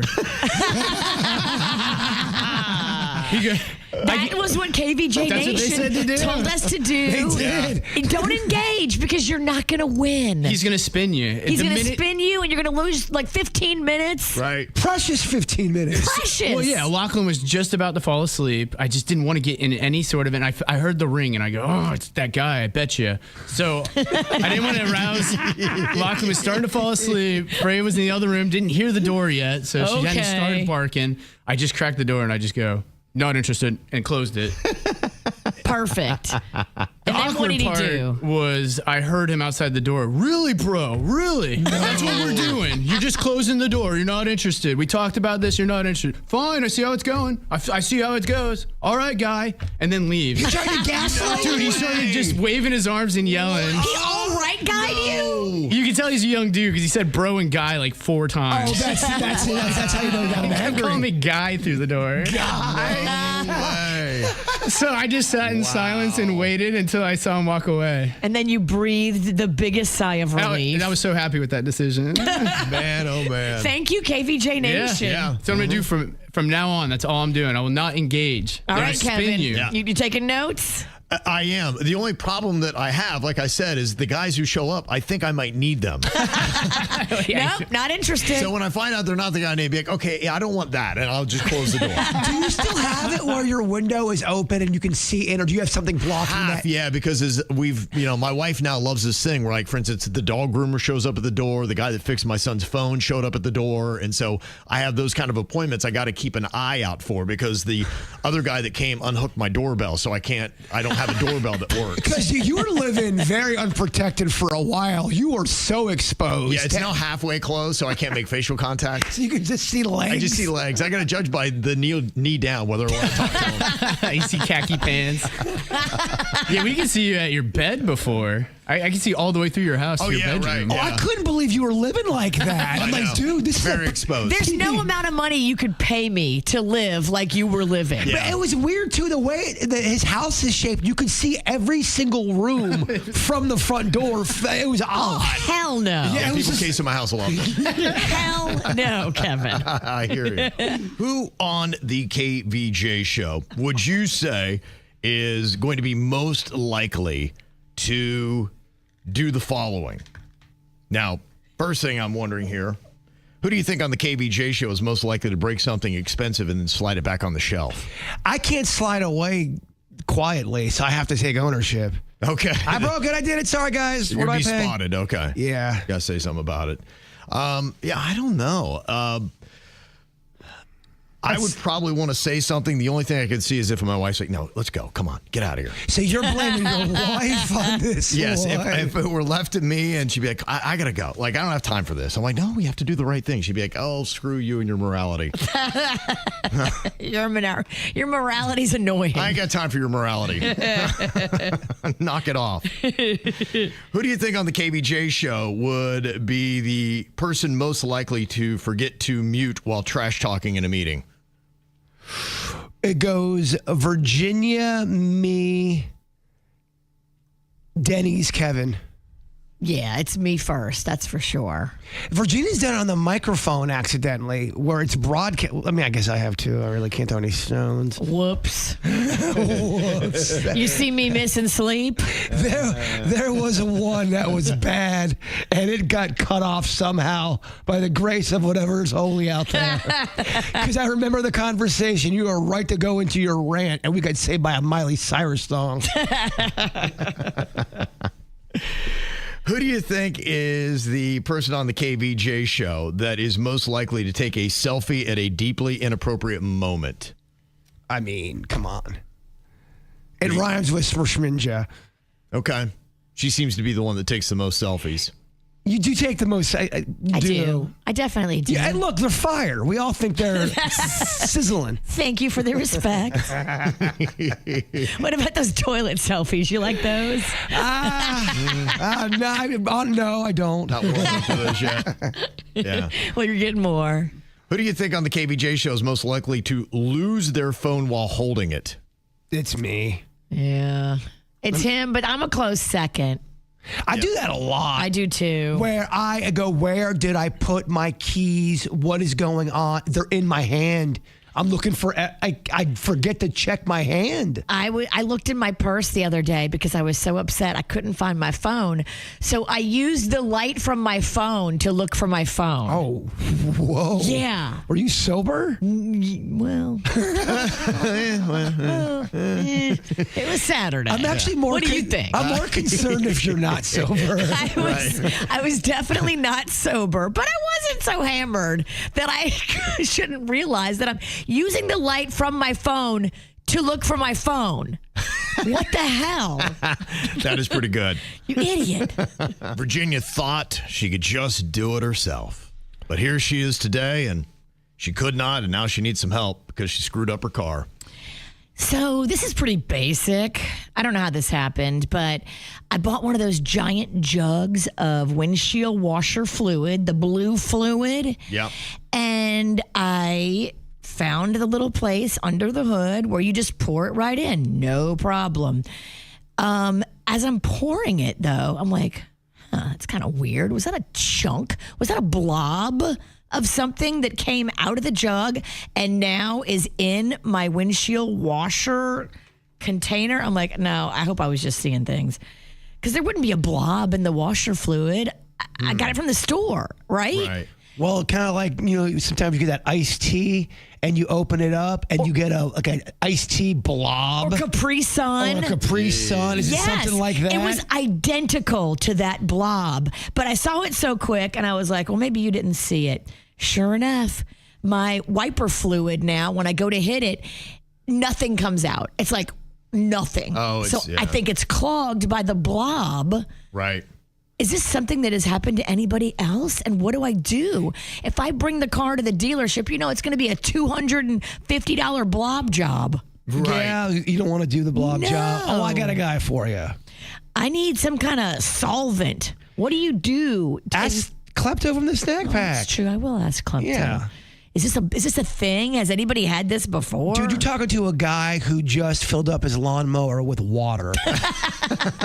Gas-powered lawnmower. Oh, yeah, no, people know. I think they assume that it's gas-powered. It's not water-powered? No, it's not. They haven't come up with that yet.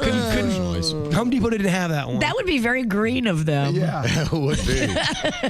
Yeah, you never know. That's always the little thing that I have when I'm trying to take on that debate. Do I do it myself or do I spend the money to send it to somebody? And I would say I fail 70% of the time. Yeah, Kevin's right, because you're going to pay either way. Do you want to pay emotionally or do you want to pay financially? I feel like this is a setup, though. I mean, why are these jugs of blue liquid even able to form a blob? Well, when you don't know what you're doing and you're watching a tutorial, I mean, I didn't know how to make a dinosaur garden or make concrete, and I had to mess up a lot with my brother, and we watched so many tutorials. I think when you are teaching yourself, you got to give yourself a little blob grace. I don't have time for this blob job. This is the learning curve. It takes too long. Right. That's I'm going to Klepto. Yeah, that's why I typically just turn it into somebody Klepto! else. Kevin's right. Just can you help me, please? Oh, Snack Pack Show, Friday night. I will totally be hitting up Klepto. There you go. Do it during a song. Hey, Klepto, I got a problem. Well, it is kind of interesting how we all kind of always try to take on these projects and then we all come in here to the show talking about how we screwed it up. So I don't know if there's anybody here on the show that is most likely to go and do a home project that they probably shouldn't have taken on. I would say maybe Jaybird might lead that. You seem to be the most ambitious. Well, I do weird projects that even if you mess it up, you almost can kind of fix it because it's not really practical. What's weird about Jurassic Park in your backyard? That's actually not that weird. I would say more of making my bedroom closet the Amazon is a little bit weirder. Yeah. Denny does a lot of home projects too, though. He does. He seems to be pretty successful at his, though, from what I can tell. He does. He's really good, and it's funny the reason why he's good with all this stuff. Back in the day, he had to get a computer fixed, and he didn't know that much about computers, and he went there, and they gave him the bill of how much it was. He goes, "What? Right. I'm going to learn this stuff myself." So he likes to learn it himself so he doesn't have to pay, and he's good at doing it. Save yourself a ton of money. Brilliant. Now, some people were saying for you, Virginia, somebody said, can the tank be drained and then they can clean it out? Or other people were saying maybe some vinegar and hot water might actually break up that clot of blue washer fluid that is in there. I'd Google that. Pour vinegar in it? Google that one. That might be a hater trying to get you. A couple people said it. There's 2 comments on that. I think you should pour gasoline in it and then light it on fire. She has one. She has more than one hater, Kevin. Oh my gosh. There's a line forming. Take a number, bitch. Yeah, so people are trying to help out. It's the KVJ Dirt of the Day. It's the KVJ Dirt of the Day. Virginia, take it away, because you know we need that dirt of the day. This Dirt of the Day is brought to you by my new closet designers, Closets by Design. Well, Prince Harry became visibly emotional as he testified yesterday in the High Court, where he is accusing the Daily Mail of harassment and making his life miserable. He said his wife's life has been miserable, and he thought it would get better as this whole court case has been ramping up and starting to play out, but I guess he says it's become worse. He says he's looking for an apology and accountability. Now, Daily Mail and these other newspapers have always denied any wrongdoing, but there's a 9-week trial that is going on right now in London where I think Prince Harry is looking for that accountability. Did he say which of their large houses was making them so miserable? I know, it's pretty tough. Which LA castle? Yeah. Oh, that's tough. Miserable, huh? So sad for him. Wow. Okay. It'll be interesting to see. I mean, 9 weeks? 9-week trial? What the hell could possibly take 9 weeks to play out? I wonder what the British people think of him. I don't know if I've necessarily heard. Well, he turned his back on the royal family for an American girl. I can't imagine that sits well. I don't think it's good, Kevin. Yeah, I'd just be kind of curious. What does the average Brit think of Prince Harry? Yeah, great question. Okay. If you're an average Brit out there, call in. Yeah. I would love to hear from I would like to get the temperature on the room. The FCC is doing something interesting. I want to hear Kevin's take on this. So they're turning up the pressure on major daytime and also major late night talk shows. Shows like The View and Jimmy Kimmel Live may have to give equal airtime to political candidates in the future. Because what they're saying is, look, these shows obviously lean one way, and they have a bunch of guests that all lean one way politically. And under the equal time rule in federal law, if a broadcast show, we know this in radio, if you let one candidate come in and use your platform to promote their political agenda, you have to offer the same opportunity to the other side. Right. And, you know, Jimmy Kimmel and The View don't do that very often. No, in fact, I think I've seen some of the numbers. It's, I think 90% of the jokes are targeted at Republicans or, you know, and then I think it's basically the same thing when it comes to guests. It's very lopsided. It's about a 90-10 ratio. But I think a lot of times you kind of know when you watch some of those shows what you're getting. I thought that was already a rule, and there was regulations that's supposed to be in place. There were. I thought it was more about when it came to election coverage and giving somebody equal time so that, you know, all the candidates didn't get one. So that's the only thing that I'm wondering, because this is comedy. It's slightly different. I don't know. But look, it is a slippery slope. And if they do wind up winning this, I think it's going to push a lot more stuff off of network TV, and it's going to push it on to places like Netflix where you can see that and you don't have these same kind of government regulations. Well, and then these shows can get back to entertainment instead of being so politically divisive. I would love if these shows did less politics and more entertainment. They always have. I think it was more balanced before, and It's not now. It's not at all balanced. Well, you would see maybe a left-leaning host talk to somebody on the conservative side, and they could have a fun Banter. exchange on a talk show and have a moment that everyone would walk. When I was a kid, you'd see that all the time. Now it's if you go on this show, you piss off this group. I don't like the government getting involved in comedy or entertainment, which is what it's doing. But at the same time, you could make a strong argument that it does have a right to be able to intervene in these situations. So I like to hear the arguments. I'm not really sure where I land on it, but that's how I feel right now. And just considering that earlier we were talking about former First Lady Michelle Obama, I just want to let everybody know that Barron Trump, the son of President Donald Trump, he actually apparently saved a woman from her boyfriend in London. He overheard a call and then called the authorities, and they saved her. So, yay, Barron.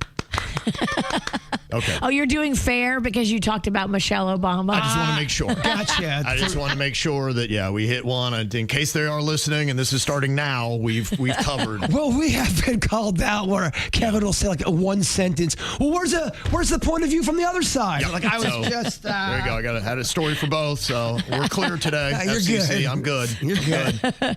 Finally here, you'll be excited to hear about this, Jay Bird. Vanna White bought a vow. Oh, I see what you did there. Wait, I see what you did. I don't think he sees what you did there, but I see what you did there. Vanna White got married. Oh, God. Oh. I don't know why she would do this. She's been dating this cat for more than 10 years, but they just now decided to get married. I mean, what's the point? You guys are old. I know. What are you doing? What's the point? I mean, maybe they could be in love, but that's not possible. You can still live together without having to share everything on paper. And then what if it doesn't work out? Then you go, you're 68. What are you doing? It's just my opinion. She bought a vow. Yeah, no, yeah. It sucked even harder the second time. Yeah. And that's what's going on in your dirt. All right.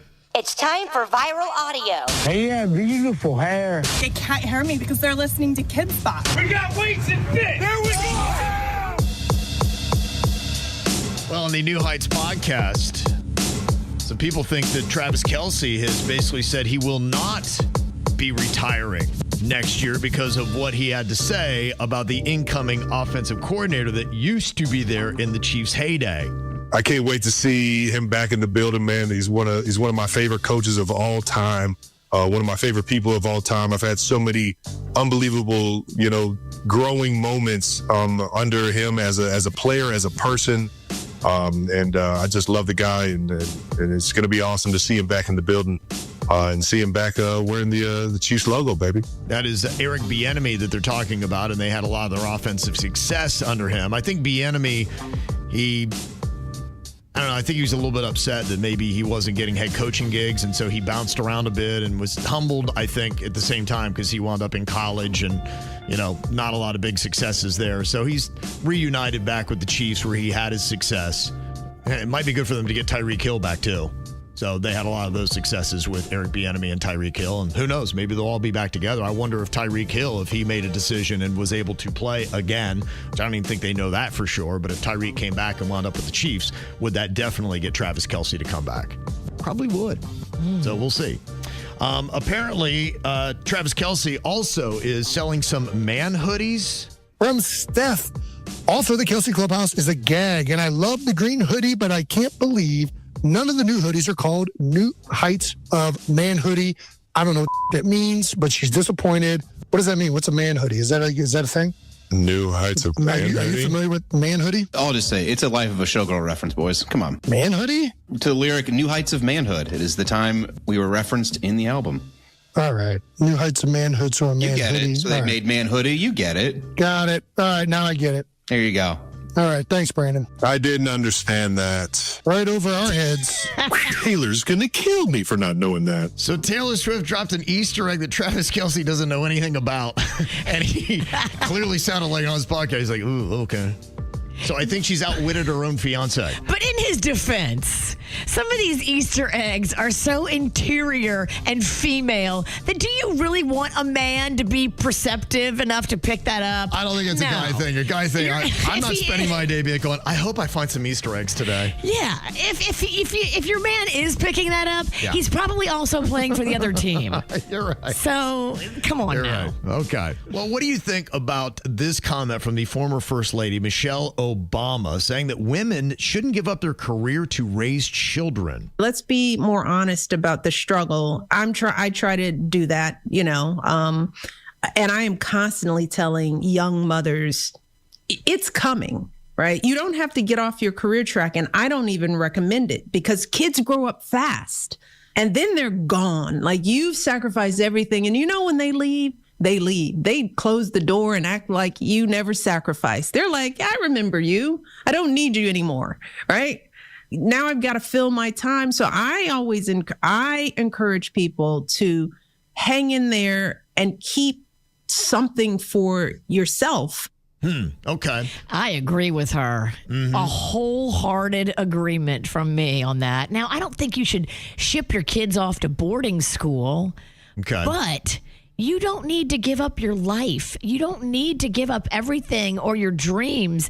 Now, if your dream is to be a homemaker and maybe homeschool your kids, and that really makes you happy, then do it. Find your joy there. But treat that almost as your career in a sense. Exactly. So when your kids turn 18, they leave and act like they don't appreciate the work you did. You don't feel empty and alone. Exactly. Okay. But if you want to be a professional, if you want to be out there, don't give that up because you feel like you're the only one that can carry the burden of raising children. Men can do it too, or you can get help. They say in some of the comments that we got, it's a massive commitment and you need the right partner to do it, but it is so rewarding. And I help out moms who have to work. I pick up and I drop off multiple kids all the time. So maybe if you have a friend circle, realize that you got somebody that's doing that and do what you can to It takes be a village. Yeah, Just don't be in one of those toxic mom groups. Thank you, Hillary Duff. They're turning that into a TV show. Oh, it's amazing. Shocker. And Leilani said, I agree to a certain extent. If you're financially okay, then stay home for the first 3 to 4 years. And honestly, the cost really is probably what's driving most people's decisions. According to LendingTree, they say childcare expenses for 2 children now exceed rent in 85 of the nation's largest metro areas. It's ridiculous. It really is. And there's got to be some way to do it smarter. There's got to be a way to bring this cost down because if you're going to work just to pay for childcare, that is effed up. Right. Absolutely. Now, they said nationwide full-time infant care averages $1,282 a month. Care for 2 exceeds $2,252. It's a lot of cash. Take your birth control pills, ladies. Remember back in the day when you could just pay some kid like $8 to watch your kid? I used to get paid $3 an hour to watch children, multiple children, and I thought that was big money. Yeah, my sister was, I think, 12 watching these little kids, and I think she watched them for 8 hours and walked out with a 20 spot. The 80s did not care. No. It really changed. And we're okay. Yeah. It turned out all right. You know, we've been talking a lot about how AI could be changing a lot of jobs. And this week, a couple people in Hollywood have addressed how it's going to impact that industry. I think when Ben Affleck talked about it, he sounded so put together, so smart. It raised his sexy points quite a few for me. Yeah, no, I completely agree. I thought he was very well spoken on it. And I was a little skeptical until I heard him speak and explain it. And he said it's going to be a tool. It's going to help with visual effects. But ultimately, you still need the people telling the stories and you need the actors to be able to do it. And then Chris Pratt was asked about the AI actress that is out there. And he's like, no. He's like, I'm not worried about that. I don't know anything about going on. I don't know anybody's talking about we need to hire this girl. And not to mention, too, you're not going to have real actors, I don't think, that would probably act with an AI actor. It's a goofy distraction. It is, right. And it's weird. And that's what he put it as. And the big question is, when it comes to creativity, is AI going to be able to outdo humans? Well, they've given it the first initial test. Researchers at the University of Montreal, they put ChatGPT-4 against regular humans, and they tried a couple different of the AI platforms that are out there. Now, they said GPT-4 scored higher than typical humans on a standard creativity test, but Google's Gemini Pro matched average performance. Now, they say every AI model, though, started to fail when compared to the top 10% of creative people. So the best of the best are beating AI. And it doesn't sound like that's going to change anytime soon, because they said what they noticed with the AI models is they kept repeating words frequently. And it would kind of keep going back to the same ideas. And I've even noticed that if you use one of those AI platforms and you're continually looking for something, like I'm looking for ideas for the show, it kind of starts kicking back the same stuff. I'm like, no, give me something new. I think this is for low vibrating creatives. Yeah. This is not for high. You're a high vibrator, Kevin. Oh, okay. This is not for you. Yeah. This is for low vibrating creators. Well, I think if you are a good creator, you can use it for good things and make cool things with it. But again, it's a tool. It is a tool. And so what it's showing you is the most creative people right now, at least, cannot be replaced by AI. Now, that's the top 10%, but that does mean 90% of the creatives out there are being matched right now by AI. That's kind of how the world works in social media in general. I mean, Cream rises to the top. 10% really is what kind of makes all entertainment up. Not everyone is an entertainer. Although everyone does think they are these days. Especially today. Yeah, I mean, especially today. Well, when you look at all the podcasts that are out there, and we only think about the armchair experts and the creme de la creme, but that's the top 1% of the podcast. You know how many people are creating podcasts? Yes. How many people are creating content? How many people have their own YouTube channel? There's an amazing stat, and I don't know it completely, how accurate it is and the exact number, but it's the number of how many people who have started a podcast and how many people who had quit the podcast. Yeah, it's over 80%. So don't many make it past like 3 episodes. People don't realize that you have to do, prep, or you can be a podcast that doesn't do prep. There's plenty of podcasts that are like that, but they're kind of unbearable to listen to sometimes. Yes, and a lot of good ones that I've enjoyed go away. Mm-hmm. So you can bet that a lot of bad ones go away too. Yeah, absolutely. We're not getting the emoji that we really want. We've had a KVJ Nationer that designed a Bigfoot emoji, and it's apparently been approved, but the question is, when does it come out? Yeah, they're a really nice family. I've seen them a couple of times out at the Rust Market, and this has been a thing he's been working on for a long time. It's like a pet project, and so every time they come up with this release of what they're going to be doing for the emojis for the next round, I keep waiting for Bigfoot, and it's not going to be in the next round. Now, I don't even know how this works, but it's a nonprofit called the Unicode Consortium, and they, I guess, somehow are the arbiters of what is going to be coming out, and they decide the new emojis that we get, and they only breadcrumb a few every single year. We're going to get 9 new ones coming out here that you can use in 2026, and you can jump on these right now. One of the ones they have is a new face with squinting eyes. It's Kevin. I know, right? He needs to get back to Panu Laser. Yeah, absolutely, I do. That's what's telling me. Just send me a text. Yeah, I know. I got to set my Panu appointment. I get it. Squinty eyes? I mean, there's trying to read. But there's so many of them. All right, guys. Yeah. They say it's on the short list, but they're thinking about maybe replacing it by a cracking face emoji that looks like shattered glass. I don't even know what that's supposed to tell you. What does that communicate? You're so funny that you're busting up. Oh, you're breaking me up. Or I'm shattered because I'm so upset. Oh, yeah. I don't know. Not even That's sure. kind of dumb. Well, you know when people say with something so funny, they send you a skull. Oh my gosh, dead. Is it like one of those kind of things? Deceased. Yeah. Oh my gosh, it was so funny. Dead on arrival. The ones that are going to be coming out, they're going to have left thumb, right thumb. I don't know. What do you need to... Don't they already have that? It's called the thumbs up. Kind of thought that too. Boo! Yeah, I don't know what this is. Before Bigfoot, this smells rotten. Look, I agree. Bigfoot is in the culture now, baby. Right. People would love that. Yeah. The other ones that you're going to get, the monarch butterfly. Oh, I do love a butterfly. Okay, Virginia approves of that one. I had a butterfly yesterday. I put on my Instagram story. It was beautiful. They say that butterflies can be your dead relatives visiting you. Oh, wow. Yeah. So be very kind to the butterfly then. Yeah, drink it in. See what the butterfly wants you to see. What if your relative hated you and it's a murderous butterfly? Then the butterfly poops on you. Don't some butterflies have teeth? I don't know. Do they? I don't know. I'm on it. Don't tell my son Rocco that, because he was kind of freaking out because the butterfly was flying all around us yesterday. And I was like, it's okay, Rocco. They can't hurt you. No, adult butterflies do not have teeth. They have straw-like to sip liquids near the nectar. Good. Okay. I just wanted to make sure. I didn't think they did, but... They're sippers, not biters. Right. The biting butterfly. Biting butterfly. Kind of takes the whole tranquil thing out of it for me. Be kind of terrifying, wouldn't it? Yes. Looks like a stabbing kitten. Yeah. Like, wait, what?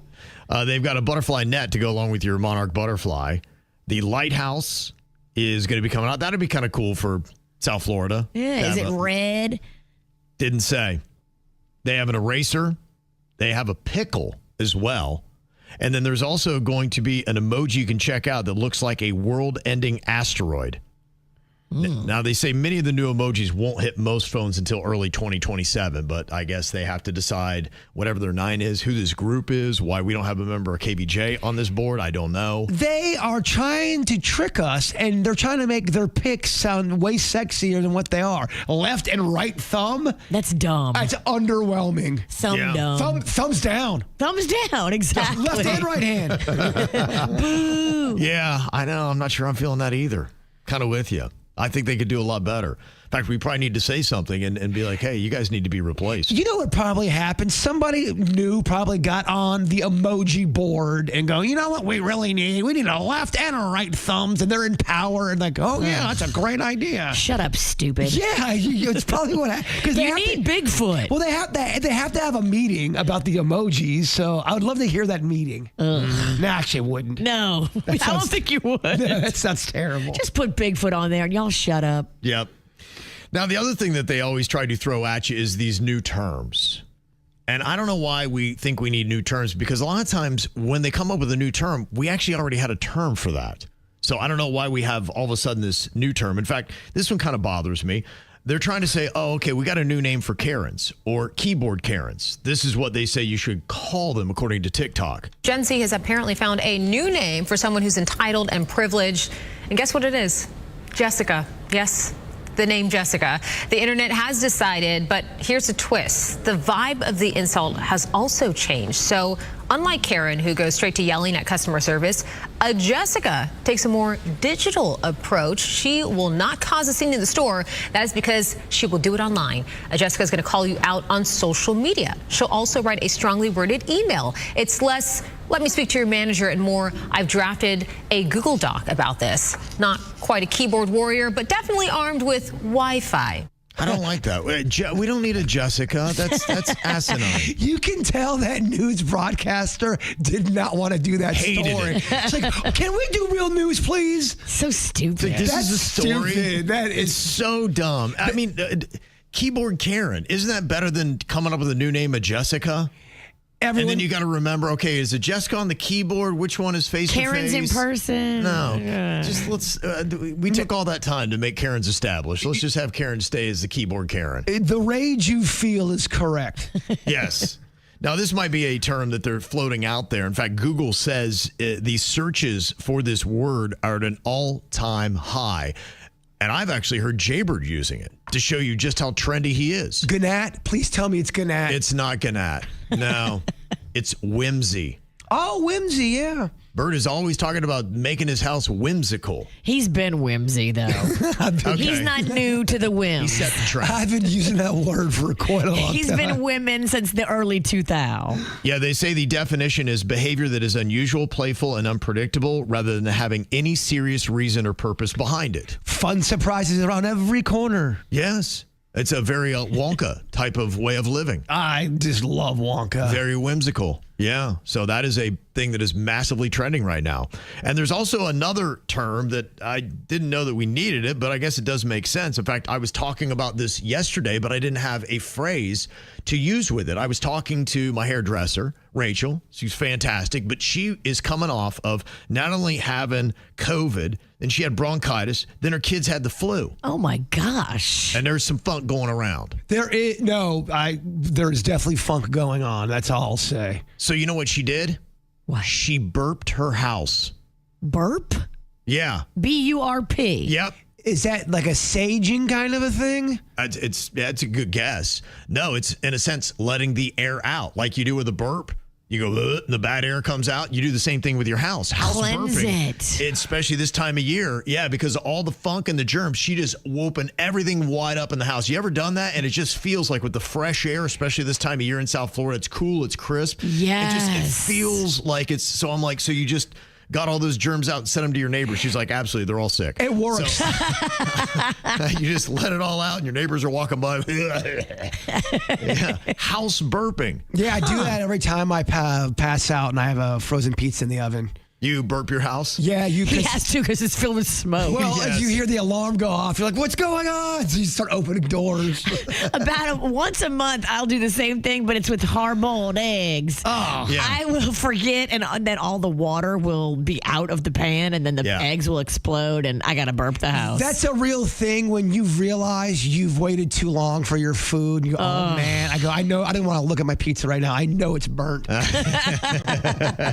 It's not a bad idea, though, especially this time of year. There's nothing I love more than you open the house wide open, and it does. It feels like it's just cleaner, fresher. You You're get right. that nasty, funky air that you got in there. We should have done it yesterday, though, because it's starting to warm up today. Yeah. Today I walked out and I go, ew, no, Mother Nature. It's dank. Yeah. It was very toad-like out. Yes. Yeah. It felt like a witch. Yeah, wait till we get through the weekend, then you can burp your house. But I was like, okay, it kind of makes sense. And they say a lot of people do it right after people visit. If you have 2 or more strangers in your house, burp your house to kind of get whatever funk they brought in out. Or if you have gross friends. That's true, yeah. I mean, you find new friends, but burp your house. Apparently, this is the big hack that Gen Z is all into now for breakfast. In fact, 74% of them say that their breakfast is this way: hot and spicy. 74% describe themselves as spicy food fans, and they say they love to add something hot into their breakfast. Anybody here eat a hot breakfast? I don't love a spicy breakfast. I mean, maybe a little bit of a Bloody Mary with some spice, but Okay, of course. that's okay. But I'm not here for a chorizo sausage at 6 a.m. That's just not me. No, you gringo. No. I think it's too much. I think I like breakfast more at nighttime. Okay. I'm not. I don't eating a bunch of pancakes or waffles so early in the morning. I was talking with a lady in the produce section at Publix about this. Breakfast for dinner is so fun. I mean, think about that. If you eat breakfast right. And calories and all that's not a problem. Right. If you're eating chocolate chip pancakes and you got cheese hash browns, then you've got buttered toast. A fat omelet for dinner. Oh. Yeah. And sometimes you want to get a little something from that lunch menu. Yeah. Some people do that. Hard Rock Hotel, they have got the food court, and there's a breakfast place, and it's open 24/7. It's awesome. There's a place in Vegas called Egg Slut. Same thing. Okay. Open all the time, all about breakfast and eggs and all my favorite things. I wonder how many complaints they get daily about that name. Or is it so people know they're so used to it by now? I mean, if you're complaining about the name of a restaurant in Vegas, I'm not sure you're prioritizing your sins. You may want to go to Branson. Yeah. Vegas ain't for you. May not be your town. Yeah, they say some of the stuff they love using that is hot and spicy with their breakfast. Hot honey is the top thing. 39% are using that. That is very popular right now on a little chicken biscuit. 32% are using the hot sauce. And I have Cholula every morning for breakfast on my little egg burrito. Look at you, you little spicy vixen. Spicy gringo over here. I love it. That'd be my restaurant. Chili flakes like Denny's is using. 29% of people. So he's so trendy, like those Gen Z people. He absolutely loves it. What do you put the chili flakes on, Denny's? So I'll add them to eggs. I just sprinkle a little bit in eggs, a little bit on the potatoes. I've been putting it in hummus. Yeah, I love it in hummus too. I'm going to follow your little thing. What do you do? You just go to the store? Is it like where they have all the seasonings and stuff? I believe so, yeah. Jen picked up it's like a tube container, and it's just it's like the one you see at the pizza place. It's amazing. I love that. You just sprinkle it on everything. I put it in my favorite right now is peanut butter jelly sandwich with a little sprinkle. It's so good. Dude, it's like I don't even know you anymore. I dare you to put it on Jay Bird's sandwich. I am so not spicy. I'm such a wimp when it comes to anything hot. They say over half of Gen Z believes spicy breakfast beats coffee for morning energy. And 61% says it helps them feel more awake. So if you've not tried adding a little bit of spice to your breakfast, I don't know how your heartburn is, but Might be something that wakes you up. I don't know if spice is going to replace caffeine. Now, that's just crazy talk. When you wake up in the morning, do you wake up famished, or does it take you a good 45 minutes to kind of let that hunger settle in? Takes me a while. I wake up, I drink water first because you get dehydrated overnight. Then I go to the coffee after that, and then I have breakfast probably about 3 hours after I've been awake. So it's kind of how I do my morning routine. And today's National Hot Sauce Day. So if you wanted to give it a shot, today would be the day. Grab that hot sauce and throw it on them eggs. See how it works for you. Look, there are a lot of people this time of year, they're trying to make some healthy choices. And sometimes it's not going all in like some people do. They're like, yeah, you know what? I'm going to just adapt a bit and do a little bit better this year than I did last year. And those people might be saying, you know what? I think I don't want to give up my hamburgers. I love them so much, or cheeseburgers, or whatever you decide to get on them. And you don't necessarily have to do that, but knowing a little bit about where you can eat, you can do a little bit of both. It's the old compromise thing, where it's like you don't necessarily, I don't know if really any dietitian says, you got to give it all up or anything like that. It's usually moderation. It's usually trying to find that balance, maybe a substitution. And if you are looking still for fast food burgers, there are ones you can choose where you're going to get a little bit healthier. This is according to a dietitian named Lauren Maneker, and she would say the number one fast food burger you should go for if you want to be healthy is Wendy's Junior Hamburger. It's a hamburger, no cheese. Yeah, that's what she recommends. If you come at me with a hamburger and there's no cheese on it, you can keep it. To me, it's not even a real burger if there's not cheese on it. Actually, you can shove it. I'm not eating that. What it has is 230 calories, 4 grams of saturated fat, 12 grams of protein. They said it's the healthiest overall. And this is, I guess, where you can have it and not have it. Yeah, but yeah, she did not say cheeseburger. In fact, I'm looking at the other ones that she has, and it's pretty much all burgers, not cheeseburgers. Just a little FYI, some advice, if you will. If you go to Wendy's, be careful with touching the raw onions barehanded. You can touch them on a Tuesday and they'll still smell like onions on a Friday. If you don't want onions, make sure you get them off the burger because they linger. Ooh, if you don't want onions, give me yours. I love onions on a burger. I feel like onions would linger with you a little bit longer. Oh, yeah. You're going to smell it for a day and a half. My husband, he's got the best nose. He's like, did you have garlic yesterday? I'll be like, how'd you know? Because with menopause, you sweat way more. Oh, this is even getting hotter. And when I eat onions and garlic, now I just smell like an onion and garlic swamp. I don't want to speak for Kev, but you're turned on, right? Oh, yeah. Drink it in. Never been hotter. Drink it in. I don't want to drink none of that. Give me your head. Get some of this Pity City. Second healthiest fast food burger she recommends is the Burger King Whopper Jr. with 310 calories. It's got the lowest sodium on the list, and that's one thing you got to be careful with. She's also got the McDonald's Classic Burger on there with low saturated fat and just 250 calories. I mean, a McDonald's burger with no cheese on it is so sad. It really is sad. I was just thinking that I would be so... No. I wouldn't even understand it. Just give me a salad at that point. Yeah, I think that's it. And that's the question. Are you willing to make that compromise and give up that cheese? Because, I'm not seeing on any of these. Because if I don't have the cheese, I'm going to try to compensate with sauce. And that's a whole nother animal. We got to talk to this hooker. Ask her, okay, we've got to put cheese on all these burgers. Now, start this over and tell me who's the best and who's the worst. I probably would stay about the same, I think, because I think the cheese would just kind of cancel itself out. I want extra cheese, though. Well, then it's going to be the same however much you put on. And get out of my restaurant line. You're too annoying.